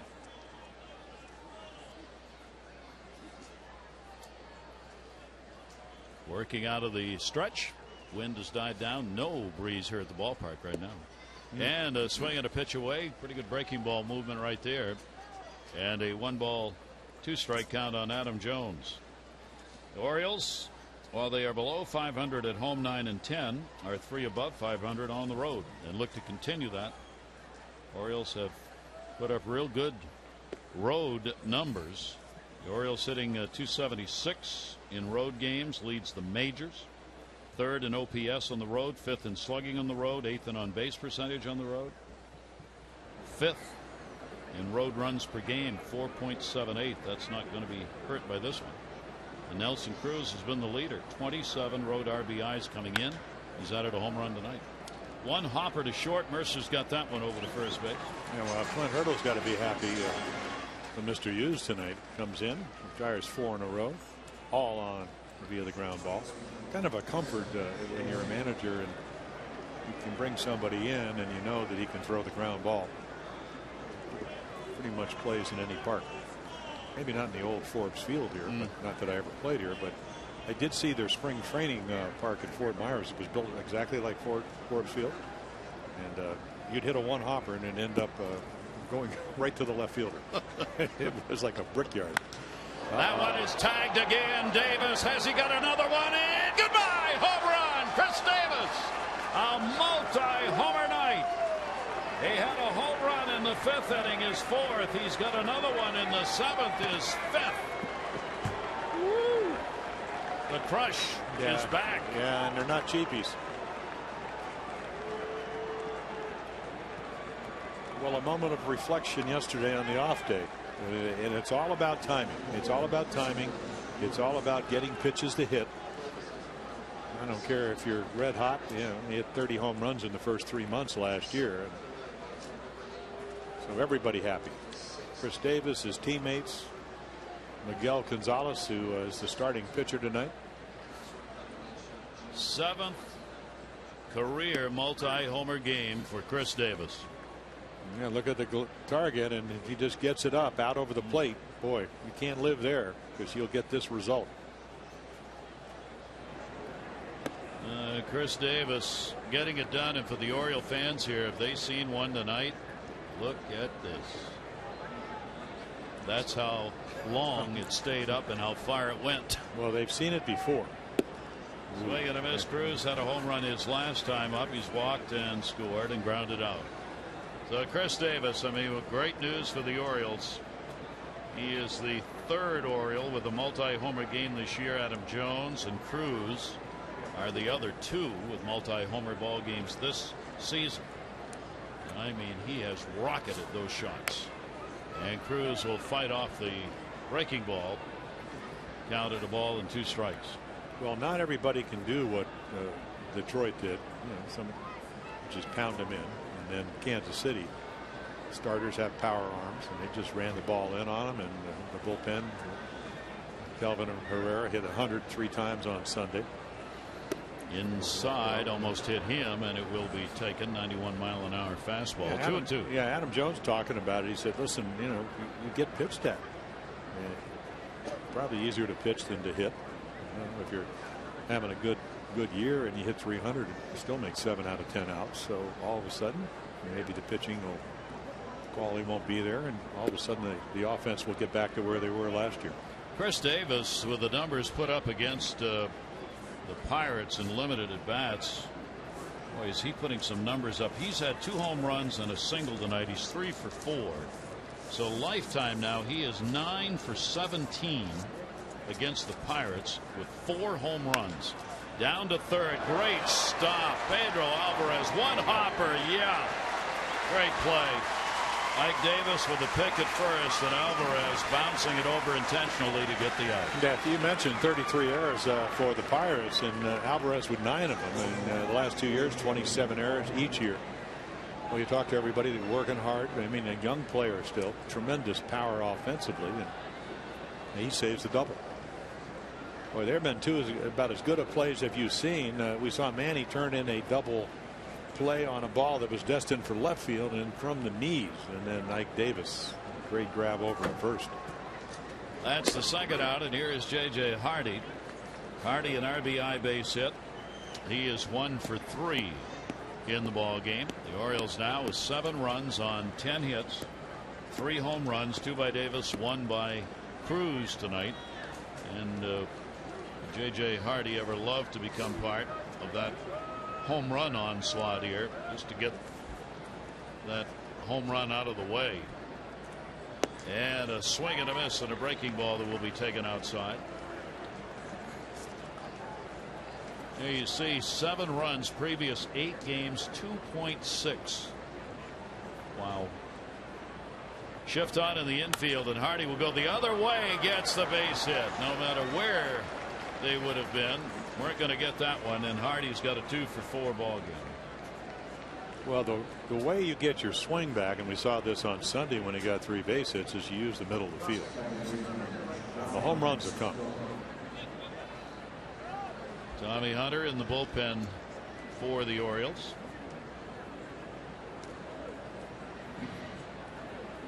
Gonzalez has gone the distance for the O's, and almost a little smile on Buck Showalter's face with a 7-1 lead, and the ball club putting up 11 hits.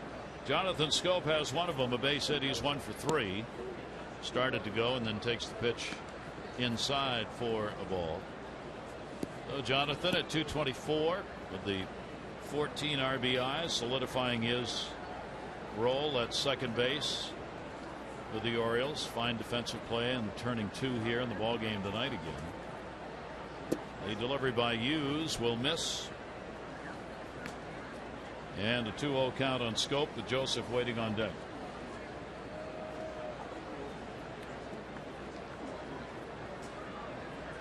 And a quiet Pittsburgh crowd. Back to the bullpen phone goes Clint Early. Hughes working his second inning of relief. And that ball in the air to center. McCutcheon. He's got it. That'll do it. Orioles pick up a run on 2 hits, no errors, 1 left. Chris Davis one more time as we go to the 7th inning stretch in Pittsburgh. A 2-homer game, 7th multi-homer game in his career, and the Orioles have a 7-1 lead.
reproduced or retransmitted in any form.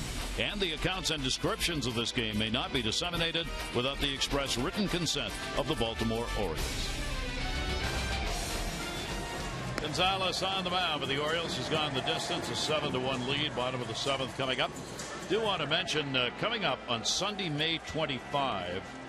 We hope you'll take part as Darren and Elizabeth O'Day will be sponsoring their barbecue, which is for the benefit of Orioles Reach to support the troops. It is a pregame barbecue, picnic opportunity. Oriole players will be out there. Proceeds benefit the USO programs supporting military troops. There is Darren. He and his wife will host it. That's Sunday, May 25. It will be at noontime. You can go to Orioles.com/community for details. Sunday, May 25 at noon. A barbecue prior to the Orioles game. And you get them Darren. I mean, great guy, having a great year. Be all part of Military Appreciation Day on that Sunday. The several pregame ceremonies, ripcord bracelet giveaway. Ticket discounts for every game available at Oriole Park box office for active military. And I don't think many of the active know, if you show your active duty ID badge at the Fan Assistance Center, you can get a free Orioles cap at any ball game you go to. Keep that in mind if you're active military and heading to the ballpark. Davis leading it off. He is 0 for 2 in the ball game. Ike Davis, he said only 156 coming into this ball game against the Orioles. One career home run against the O's. 0-2 delivery to him, and that will be outside. 7 innings in the last start for Gonzalez, and trying to do that or better in this one. He has not walked anybody. Yeah, really done a nice job of using all his pitches. A couple of times Manny Machado bailed him out in the 5th after a leadoff single and turned a respective base hit into a double play. Then in the 3rd, struck out Alvarez. Already a run in, 3 straight hits. And a swing and a foul back, and Caleb Joseph really helped him out earlier in the ball game when there was a chance in the 1st inning for the Pirates to go ahead. Runners at 1st and 3rd, and somehow made a tremendous blocking ball that bounced outside in the dirt, held the runner, and they got out of the inning. 1 ball, 2 strike delivery on the way, and that'll be lifted in the air to right field. And how far is that going to go? Way back, and goodbye, home run. Ike Davis delivers the long ball for the Pirates to make it a 7-2 ball game. Yeah, they brought in a couple of veterans, Marlon Byrd and Justin Morneau, who's now playing with Colorado, having a great year. So I think that's what they envisioned with Ike Davis, that he did hit 32 home runs 2 years ago, and that's a 2-strike home run. They got to be happy about that. I mean, Miguel Gonzalez isn't. The fastball in the middle of the plate didn't make a real good pitch, and this is what happens. You pay for it. And that will be it. That home run will take the Orioles starter out of the ball game, but a great start for Gonzalez. 6+ innings worked, and he's got a chance to get his 2nd win. This pitching change should be quick, just like a Jiffy Lube signature service oil change. At Jiffy Lube, they get you in and out fast, and you never need an appointment. Tommy Hunter on to pitch when we return.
here. I mean, using all the pitches, curveball right there, 7 strikeouts, fastballs, sliders, split fingers. There's another fastball.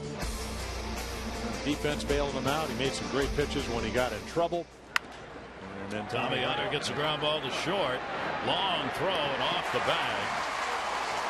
And that'll be a single. So Mercer, the first pitch thrown by Hunter, infield single. So Miguel, his game to win, and the Orioles bullpen to come on and save the game, and maybe not an actual save, but get the outs. There is Tommy Hunter. You can see started out very good in the save department, ended up blowing the last 3. So now it looks like Zach Britton will assume that role, and he'll go back to pitching where he did last year. Did a marvelous job. Here is Stewart, and he's going to take one to center field. So the first 2 pitches thrown by Tommy Hunter are base hits. And the Pirates 3 up in the inning. All have reached. 1 is scored on the home run by Ag Davis. Well, when he gets in trouble, it's right here, right in the middle of the plate. So they're looking hard because he can throw in the mid-90s, maybe even a little bit harder than that. But this is the major leagues. You need to make some pitches. You need to let them know that, you know, you can mix up your pitches. You can stay down and away, which he's not comfortable doing. Certainly capable of doing it, but lately just been a struggle. Travis Snyder will pinch hit for the pitcher with 2 on and nobody out here in the 7th inning. Infield shift on for the left-handed hitter. The pitch inside. Snyder's gone 4 for 11 as a pinch hitter with a home run and 4 RBIs, hitting only .215 on the year, 3 homers, 11 total runs batted in. Picked up 1 triple. Pirates with a 1 for 5 in the ball game tonight in these situations. And Tommy Hunter with a 97-mile-an-hour heater misses, and the count goes to 2-0. Well, last pitched an inning, or actually a third of an inning on Saturday night in Kansas City. Snyder with an 0 for 7 off Tommy Hunter, and he'll foul that one off the other way. Hunter in that series in Baltimore against the Pittsburgh Pirates had both a save and a win, and he faced only 3 batters in that ball game. We'd like to have that kind of success here in this one, but already 2 hits against him. Snyder to be followed by Harrison at the top of the order, and he'll take the pitch, and that's going to miss. Another fastball. 3-1. Everything up. And then, of course, when you're up and you throw your breaking ball, you try to keep it down. He bounced that. By the way, Gonzalez did not walk a batter tonight, and that is the first game this year where he's done that. Here's the delivery and foul back. Just came at him with another fastball, and full count 3-2. There's Britton in the bullpen. Getting close to danger territory here if you don't get Snyder out. Top of the order, Harrison, and then you're in the middle of the meat of the order for the Pirates. Well, we saw in the first game in Kansas City, he brought O'Day in the 6th inning. And as Buck Showalter said, hey, we need to win games. They had lost 4 in a row at that time. They've lost 2 in a row tonight. And he got him. So Tommy Hunter comes back and gets a big strikeout for the first out of the 7th. Yeah, they want to keep the merry-go going, and he just throws a little cutter, a little bit of movement, and a fastball count. Travis Snyder, as you mentioned, done a nice job for him pinch hitting. So 4 for 11 is now 4 for 12. And that'll go to the top of the order. Harrison a single and a run scored. McCutchen got the RBI in the 3rd inning. And the homer by Davis in this inning, accounting for their 2 runs. Hit into a double play, a big one in the 5th inning, and a great play all the way around. 5-4-3. And the pitch up high. 1st and 2nd, 1 out. Pirates, the ongoing struggle to get these big hits in a ball game. Harrison only a couple of hits, 9 at bats with runners in scoring position. Mercer and Stewart are the base runners. Hunter's delivery, and he went around, I believe. Home plate umpire will make the call on him. Paul Emmel. 1-1. Yeah, when you get young hitters, inexperienced hitters, that, you know, there's a tendency you want to get it done. You mentioned 2 out of 9 right there. Cutter. It was a good pitch from Tommy Hunter. You got to have an idea till you get to 2 strikes what you want to try to hit. Hunter's delivery to him, and that'll be outside. So again, on the fastball missing, Hunter will fall behind on the hitter 2-1. Well, it's the right pitch, the right height, but the wrong location. It's just a ball out of his hand. The illusion as a pitcher, you want it to be close enough that they'll swing. Delivery to him, and that's going to go to short. Chance for two. Hardy, Jonathan Scope, and there's the big double play. And that will end the 7th inning. A run in on 3 hits, no errors, and there'll be 1 left on. But again, it's that big double play, and nobody likes to come across that bag at second any more than Jonathan Scope does.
It's 11-9, a 3-homer ball game. Chris Davis with 2, Cruz with 1, and to the bullpen again go the Pirates.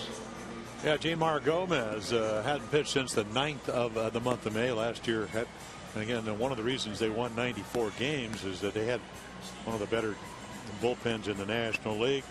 34 games this year, a lot of games where he has pitched multiple innings. And then a strikeout in 9 out of his last 11 games out of Venezuela. Gomez has not worked in a ball game since the 9th of May. Long time. Gave up a home run to Johnny Peralta in an inning and 2/3 work here in this ballpark. There is Snyder. He'll stay in the ball game playing right field. Harrison out, so Snyder's batting 9th, and Gomez the pitcher batting in the leadoff spot. Josh Harrison, the right fielder, out of the ball game. Yeah, the home run, 5 home runs by Jamar Gomez this year. And last year, of course, he was able to stay away 6 and 80 and 2/3 innings, 5 and 22 innings this year. Jared Hughes worked 2 innings, gave up a run on 2 hits. Laureano 6 runs, 9 hits over 5. Third pitcher for the Pirates ready to go. Caleb Joseph stands in for the Orioles, and he will take the pitch outside. Bases loaded walk in the 4th inning. RBI for Joseph. The Orioles, just about everybody's been involved in the offense in this game, with Jones having an RBI double, Davis the 2 home runs, 3 RBIs. Cruz has picked up the home run, RBI, solo shot, Hardy RBI base hit. Joseph with that bases loaded walk. So up and down the lineup production for the Orioles against the Pirates. And Joseph down to third base, got jammed on it. Alvarez up. Throw over to Ike Davis in time at the up. 8th inning here in Pittsburgh on an early summer evening, and so far for the Orioles a good one. 22,787. 22,787 announced attendance for the ball game tonight. Delman Young will be on as the pinch hitter. He'll come on for Tommy Hunter, who worked the inning, gave up a couple of hits, but got out of it without surrendering a run. And now Young, the pinch hitter for the Orioles, as Buck Showalter tries to in these National League games, get some of the players who would otherwise be in games a couple of at bats. Yeah, you would like to have them ready when you do play the Indians, that 4-game series starting on Thursday. Big swing over the top on that one. Yeah, good changeup. Sinker, changeup, slider pitcher.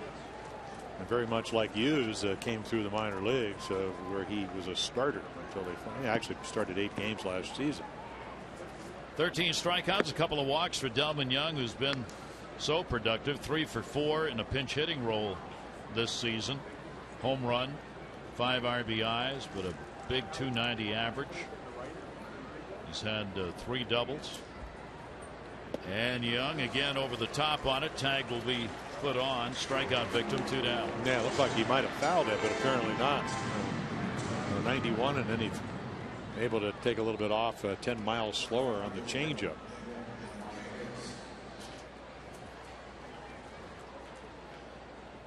Two down, bases empty on the cut that just bounced off the glove of Stewart. Gomez will work to Nick Markakis. He's got a base hit, 1 for 4 tonight for Nick. And Gomez's pitch will be popped up third base side. Alvarez over there in fair territory will put it away. Short inning. Good one for Gomez. Retires the side in order. We'll go to the bottom half of the 8th inning. Zach Britton coming out of the bullpen with the Orioles leading it 7-2.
Numbers 4 and 5, 3 RBIs and 3 hits. He also added a single, scored 3 runs. Nelson Cruz, and he had back-to-back home runs in the 5th inning. Nelson now with 13 home runs on the season and the RBI leader. And out of the bullpen, Zach Britton. Well, the whole theme of spring training for Zach Britton with Dom Chidi and Dave Wallace coming on is, what do you do best? Well, you can see it right there. 91% sinkers. Look at those. I mean, phenomenal numbers. He doesn't walk a whole lot of guys. Doesn't throw a lot of sliders. Sinker 92 to 96. Bottom drops out of it. Don't really think about it. Just throw it. And it's really been successful. Retired all 3 in his role as a closer at Kansas City. And Zach will come on to work here in the bottom half of the 8th inning against the middle of the order, Walker, McCutchen, and Alvarez. It was the first save, 1, 2, 3 all year, and they were all 3 ground balls. Couple of singles for Walker. He goes into the shift. What a catch, Jonathan Schoop. I can jump. Well, a soccer player and a baseball player. He's a big guy, and he even gets bigger right here and taller. Like it made the minimum it's a single, maybe a double, and he reduces it just an out. So, but like we said when Jordy Mercer lined out to Hardy, nice pitch, Zach. There you go. Caught that one in Papiamento right there. That with an outstanding lead. Here is McCutchen. He'll take the pitch inside. McCutchen, an RBI base hit, 2 singles, 2 for 3 in the ball game. As managers have said before, saves can be recorded other than in the 9th inning. Now, this is not a save situation with a score what it is, but this is the inning where you have the middle of the lineup for the Pirates. Number 2, 3, 4 coming up. So why not bring in Zach Britton? And he can pitch multiple innings. Inside that time, and the fans oohing and eyeing a little bit. McCutchen 2-0 count. Yeah, and Britton's up high. They don't want their MVP getting hurt. No, they don't, and I don't blame them.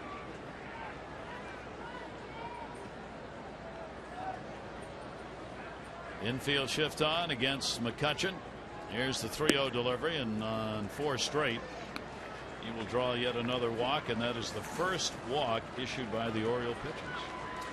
I'll take a look at our Major League Notebook on this date in baseball history. Memorabilia: the Babe 2012, the jersey from 1920, sold for a record $4,415,000. At the time, the largest amount ever paid for a piece of sports memorabilia. And in 1938, members of the Indians, in kind of a free-for-all, tried to set a new record catching a ball dropped from a tower. 24-year-old third-string catcher Henry Helf caught one from a 52-story structure, estimated to be traveling at 138 miles an hour. It broke the record that had been held by Gabby Street. He caught one when he was with the Senators from the top of the Washington Monument in 1908 that fell 555 feet. Well, I can't think of anything better to do on a day off than go to the base of the monument and have somebody drop a baseball in my head.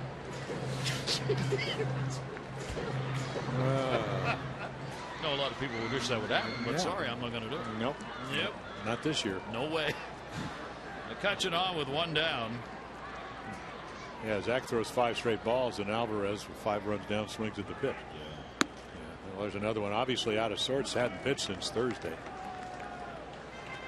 The Pirates trying to get base runners on, trailing by a score of 7-2. Get it back within that grand slam reach. Alvarez and Marte. Alvarez, the 0 for 3 in the game. Shift on in the infield, and short lead McCutchen, and cuts through that one as he got that one in the strike zone. And a 2-ball, 2-strike count on Alvarez. Yeah, 200 against left-handed pitching. 6 for 30.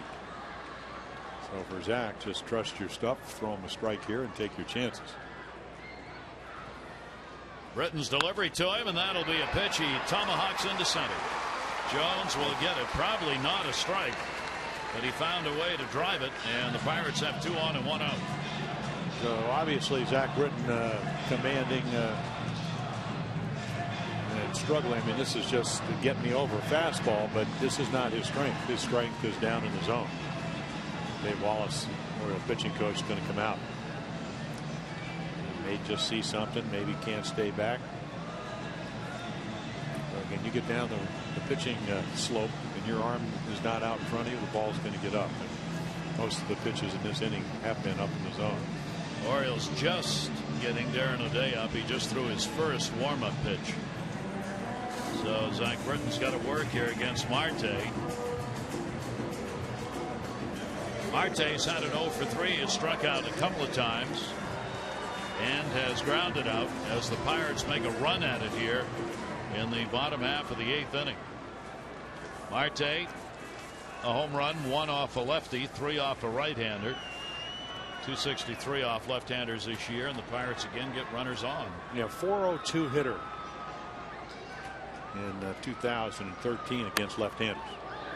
And that'll be in the upper deck, and a foul ball. That's a nice number. I was, again, when you have off days, vital time.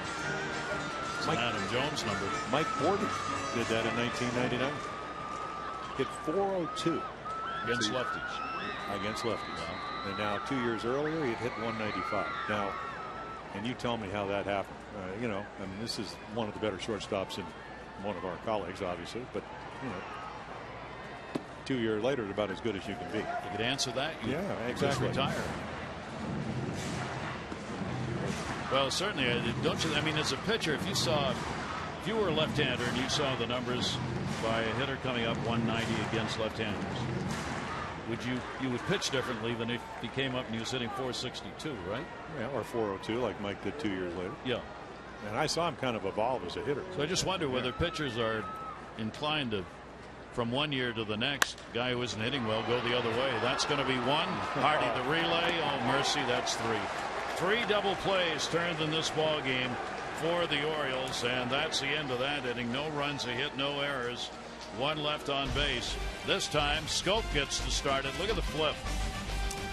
Right on the money. Hardy crossing the bag. Plenty of time to turn 2.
Brought to you by Southwest Airlines.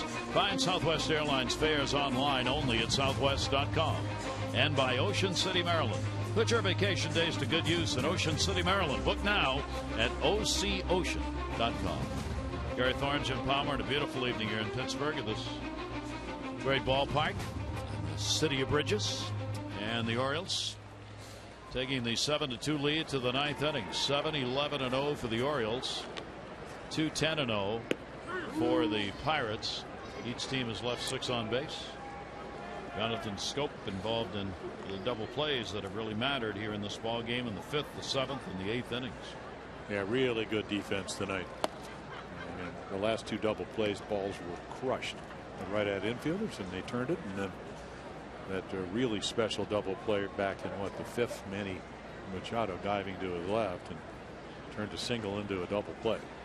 Machado with the 5-game hit streak extended tonight with a leadoff single in the 5th inning. The Orioles have taken advantage of 3 infield hits that started innings for them in this ball game. So they have played it in every way tonight. The shortest of hits and the longest of hits and the home runs. Mercer's got it at short over to Ike Davis.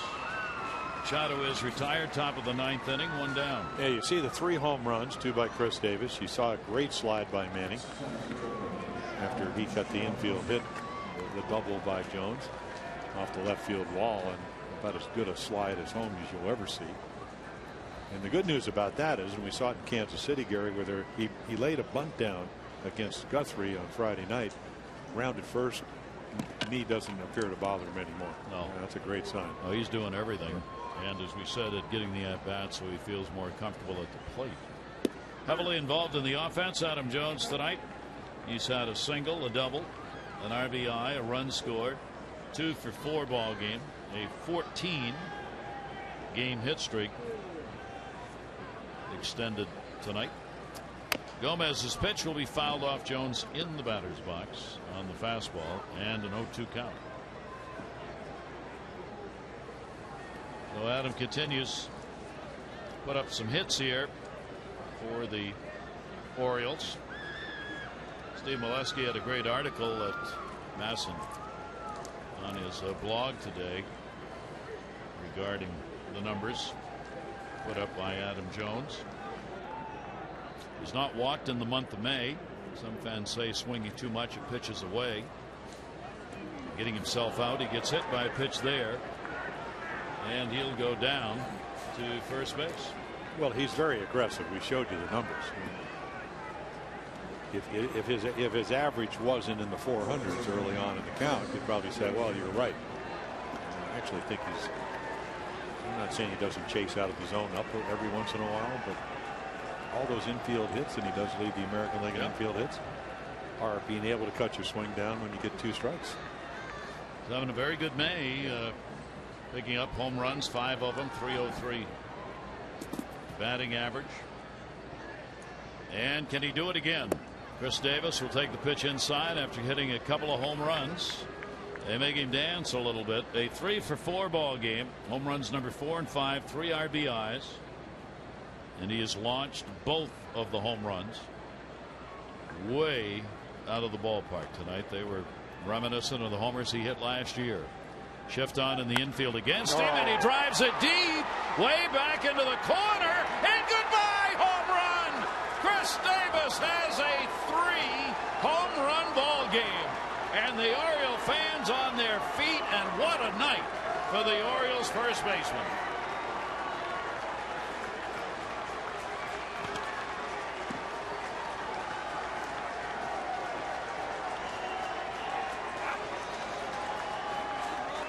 Home runs numbers 4, 5, and 6 all coming here at PNC Park in Pittsburgh for the Orioles, who have been searching for the home run ball. Have they ever found it tonight?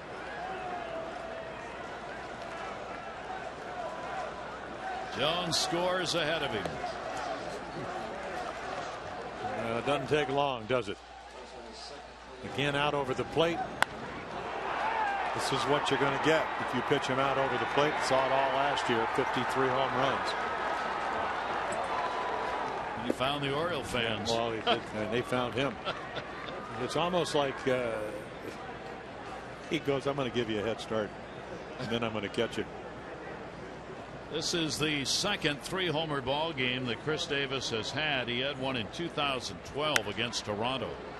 Towering pop up the shallow center field. McCutchen a long run, and Cruz will be retired. Nelson also a home run and a couple of runs scored in the ball game. Well, there you see up above the average, and little uppercut swing. That one more of the line drive variety. Chris has also equaled his RBI high in the game. He's got 5 RBIs tonight. It is the 5th time he has had a 5 RBI ball game.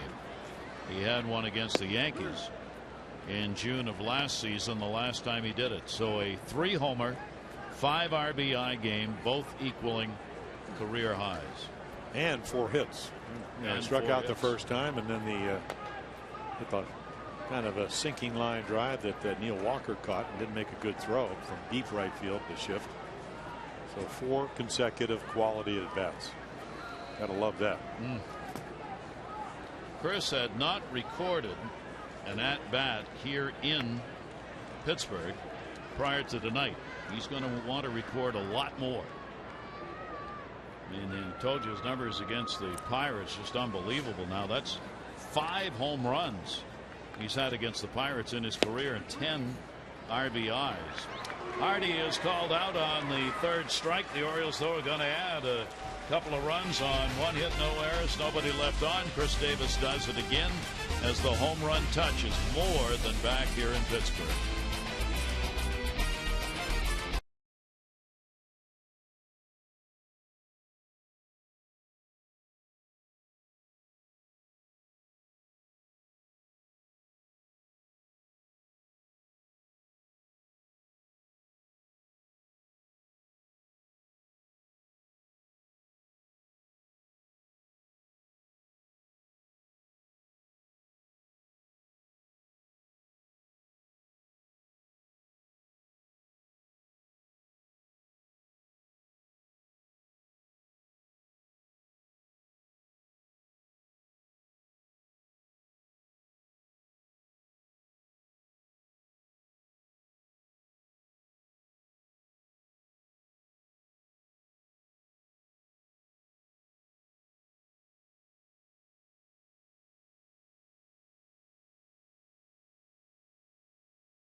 Days like this, I'll tell you, Chris Davis, the happiest of all, with that 9-2 Orioles lead, and 5 of those runs coming via his at bats in this ball game. What a night for Chris Davis.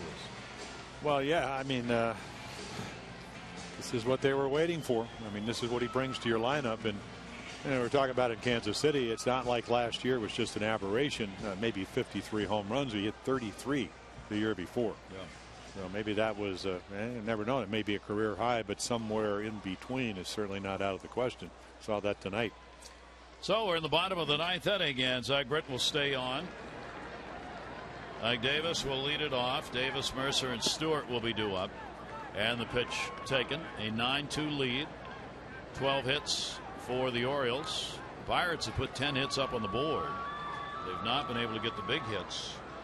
And they've had runners in scoring position tonight. And Britton's delivery is in there for a strike. Home run last time up in the 7th inning for Ike Davis. His 3rd home run of the year, and 2 of those have come with the Pirates. Yeah, their hitting instructor Jeff Branson's going to say, you know what, guys, you had some good at bats. Gonzalez got some key outs. Into the shift, Jonathan Scope, rover spot, makes the out. But all 3 of the double plays, the play by Manny in the 5th, that was a base hit he took away, and the other 2 were hit very, very hard. But sometimes they tried to crawl and claw their way back into the lineup. And that will be it for Zach Britton, trying to get some work in with the day off yesterday, and he had O'Day up in the bullpen continuing to work. And Buck Showalter, if he gets him up to work, he wants him in the game. So here comes Darren O'Day.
And wrap the ball game up. And well, Britton last pitched on Thursday, so he came in, struggled a little bit with his command. Darren O'Day came in the next night, and he was able to retire all the batters he faced. 1 run all year, and that's on a home run. You see the right-handers, lefties hitting him a little bit better. Righties under 200 as they were last year.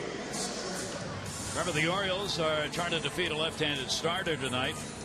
Gonzalez on the books to get the win would be 2-3, and Laureano would take the loss. He'd be 0-4. The Orioles came in hitting just .217 against left-handed pitchers. Against Laureano tonight, they were 6 runs on 9 hits in 5 innings against the lefty. Here is Mercer. Jordy Mercer, the shortstop. He is single, 1 for 3 in the ball game. And O'Day with his first pitch. 1 down here in the bottom of the 9th inning. Stewart waiting on deck. Yeah, coming in, Gonzalez had pitched in 8 games, Laureano in 10, 1 win between them. Tells you sometimes how hard it is to win a game. Yeah. Laureano, as we mentioned at the top, the Pirates had won the last 5 games that he started, even though he didn't get any of the wins. That will be ended here tonight. And for Gonzalez, his first outing against the Pirates should be a W. As Yogi said, tain't over. Fat lady hasn't appeared yet. And a swing and a miss on one up high, and there are two away. Well, it's about movement, it's about deception, it's about thinking, and then riding the ball when you get ahead. You can see Caleb Joseph, who again has called a terrific game. You got to, you put down fingers, but we haven't seen a lot of guys shake off. Moves well, didn't have to do any throwing tonight, but throws well behind the plate. Somebody's got to catch when Matt Wieters is on the DL, and Clevenger and Joseph done a nice job. So Chris Stewart, 2 down in the 9th inning. O'Day's pitch will be outside for a ball. A single in 3 at bats tonight for Stewart. Orioles 23-20. The Pirates will drop to 18-26 with the final meeting of these two teams tomorrow in this short 2-game set. O'Day missing inside.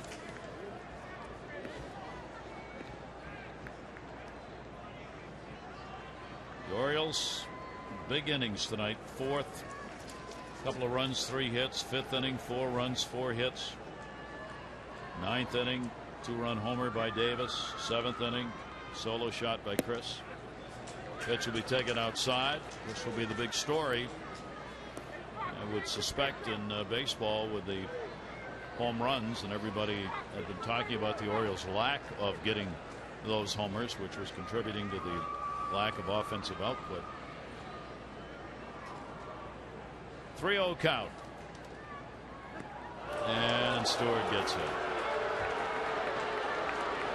So the hit batter will keep the ball game going. A 2 away here in the bottom of the 9th inning. Yeah, obviously 3-0, and you're looking for another out. That's going to hurt a little bit for Chris Stewart. Snyder hitting in the number 9 spot. He came on to pinch hit for the pitcher. Struck out in the 7th inning. Stayed in the ball game in right field. So Travis Snyder will hit here in the 9th. They needs one more. Finish the ball game with the Orioles, and a strike taken. Zach Britton, an inning and a third, gave up a hit, 1 walk. The only walk Oriole pitchers have surrendered. Hunter, an inning, a couple of hits, a strikeout, and Gonzalez, who should be the winner, 6+, 2 runs, 7 hits, no walks, and 7 strikeouts for Miguel. That will miss up high. 1 ball, 1 strike. Yeah, it's a game because of your offense. Gonzalez was good. Hunter struggled. Britton struggled. And now O'Day just looking for the final out. 1-1 delivery, and that's going to miss. A 2 ball, 1 strike count. Darren not real happy with himself on these pitches out of the strike zone. His 9-2 lead in the 9th inning. Well, he last pitched 5 days ago, and you do a little bit of throwing, try to find out where your release point is, but obviously struggling with it. Shift is on against Snyder, and O'Day's going to miss inside, and that'll take the count to 3-1. Well, the reason he's in here is because obviously Zach Britton, with a 9-2 lead, could have pitched the 9th, but because of the 5 days off or 5 days in between, you want him ready for tomorrow, and then certainly against the Indians when they come to Baltimore. And O'Day's delivery will be in there for a strike. So 3-2, 2 down, 9th inning. Just trying to get this one over with and celebrate a win.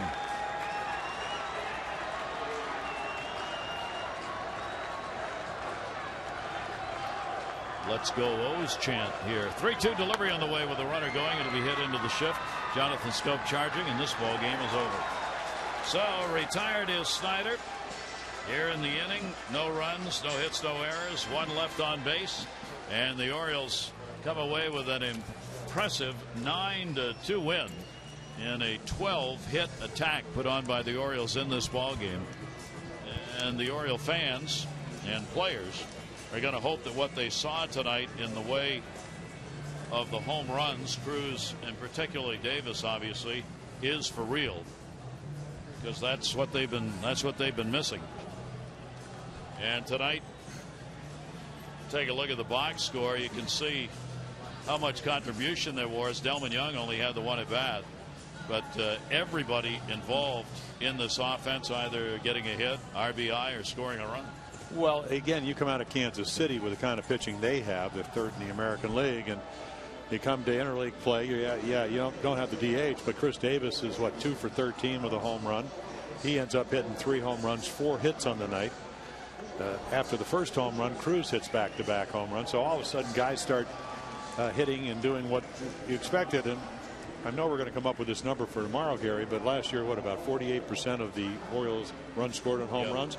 Certainly not as many this year, at least percentage-wise. But all of a sudden, Chris Davis, wakes up the whole offense, because that's the kind of hitter he is. And it takes the pressure off others in the lineup as far as the home runs are concerned. If Chris can develop some kind of consistency in that regard, and certainly a big plus for the Orioles here in this ball game, because they were hearing fans reading about how the Orioles, the offense was down, they weren't scoring runs, the reason was they weren't getting extra base hits and not home runs. And look, they're human, they hear it, they know it, and they want to do something about it, and to be able to come out and do that in a ball game, I mean, you just take a deep breath, I would think. Well, you do. And again, I said that, he didn't hit the 53 home runs and the 33 home runs back-to-back years by accident. He's doing a lot of things. He was getting strikes to hit. Talked about it after he struck out against Liriano. He started tonight with a strikeout. Liriano made good pitches, kind of waved at one, and it's all about timing. It's about timing. It's about confidence. It's about using the whole field, staying on some balls, or at least feeling like you stay through the ball. We didn't see that in Kansas City. Yep. Now the pitching may be a little bit better, but tonight, you know what? He got strikes to hit. About as far as you can hit. And a good outing by Gonzalez. Don't lose sight of that. He held the Pittsburgh team down to give the Orioles a chance to get those runs up on the board. Another solid outing, and he did not walk a batter, had the 7 strikeouts. And that's a good outing, and that's what the Orioles need from Miguel Gonzalez, and they got it. Well, it started in the first inning. You got a couple of guys on, got out of trouble. In the third inning, 3 base hits. They took the lead 1-0. Orioles actually trailed 1-0 in this game. You got a big strikeout of Alvarez. In the 5th inning, they got a guy on. Then Manny Machado made a great play, about as good a play as you've seen from third base. Diving to his left, you get the double play. And the other thing I saw today was he didn't walk anybody. You go to the interleague play, handle the bat pretty well. Look, actually almost hit a double. But the other thing was he was able to pitch to both sides of the plate, something he hasn't done. So, again, you try to build on this. They don't get him a lot of runs. Tonight they do. And all of a sudden he wins the 2nd game of the year, and all of a sudden things, all that other stuff's in the rear view mirror, and you just kind of move on. It is amazing. That's the nature of the beast here. It's why it's a long season, and why you talk about grinding it out as you have to do those things. Well, the hero of this ball game is Chris Davis. Chris, congratulations. I mean, obviously, just a huge night for you. Home runs and RBIs. That's got to feel so good. Yeah, it does, and it feels good to win a game by somewhat of a big margin. I thought everybody swung the bats really well tonight, made some really good plays on defense, and obviously Miggy threw the ball well. So it's a good win for us. In spring training, about 2 weeks into spring training, in the exhibition games, you said, I got my timing down. And I was talking early, I mean, pitching, hitting, whatever, it's about rhythm, timing, and whatever. Get the front foot down.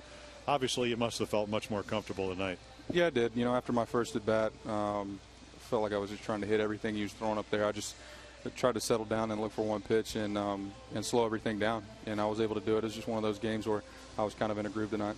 Chris, I got to ask you this now. Baseball Angel came by the booth tonight and said, I heard Chris Davis say when he was working early on his swing, I fixed it.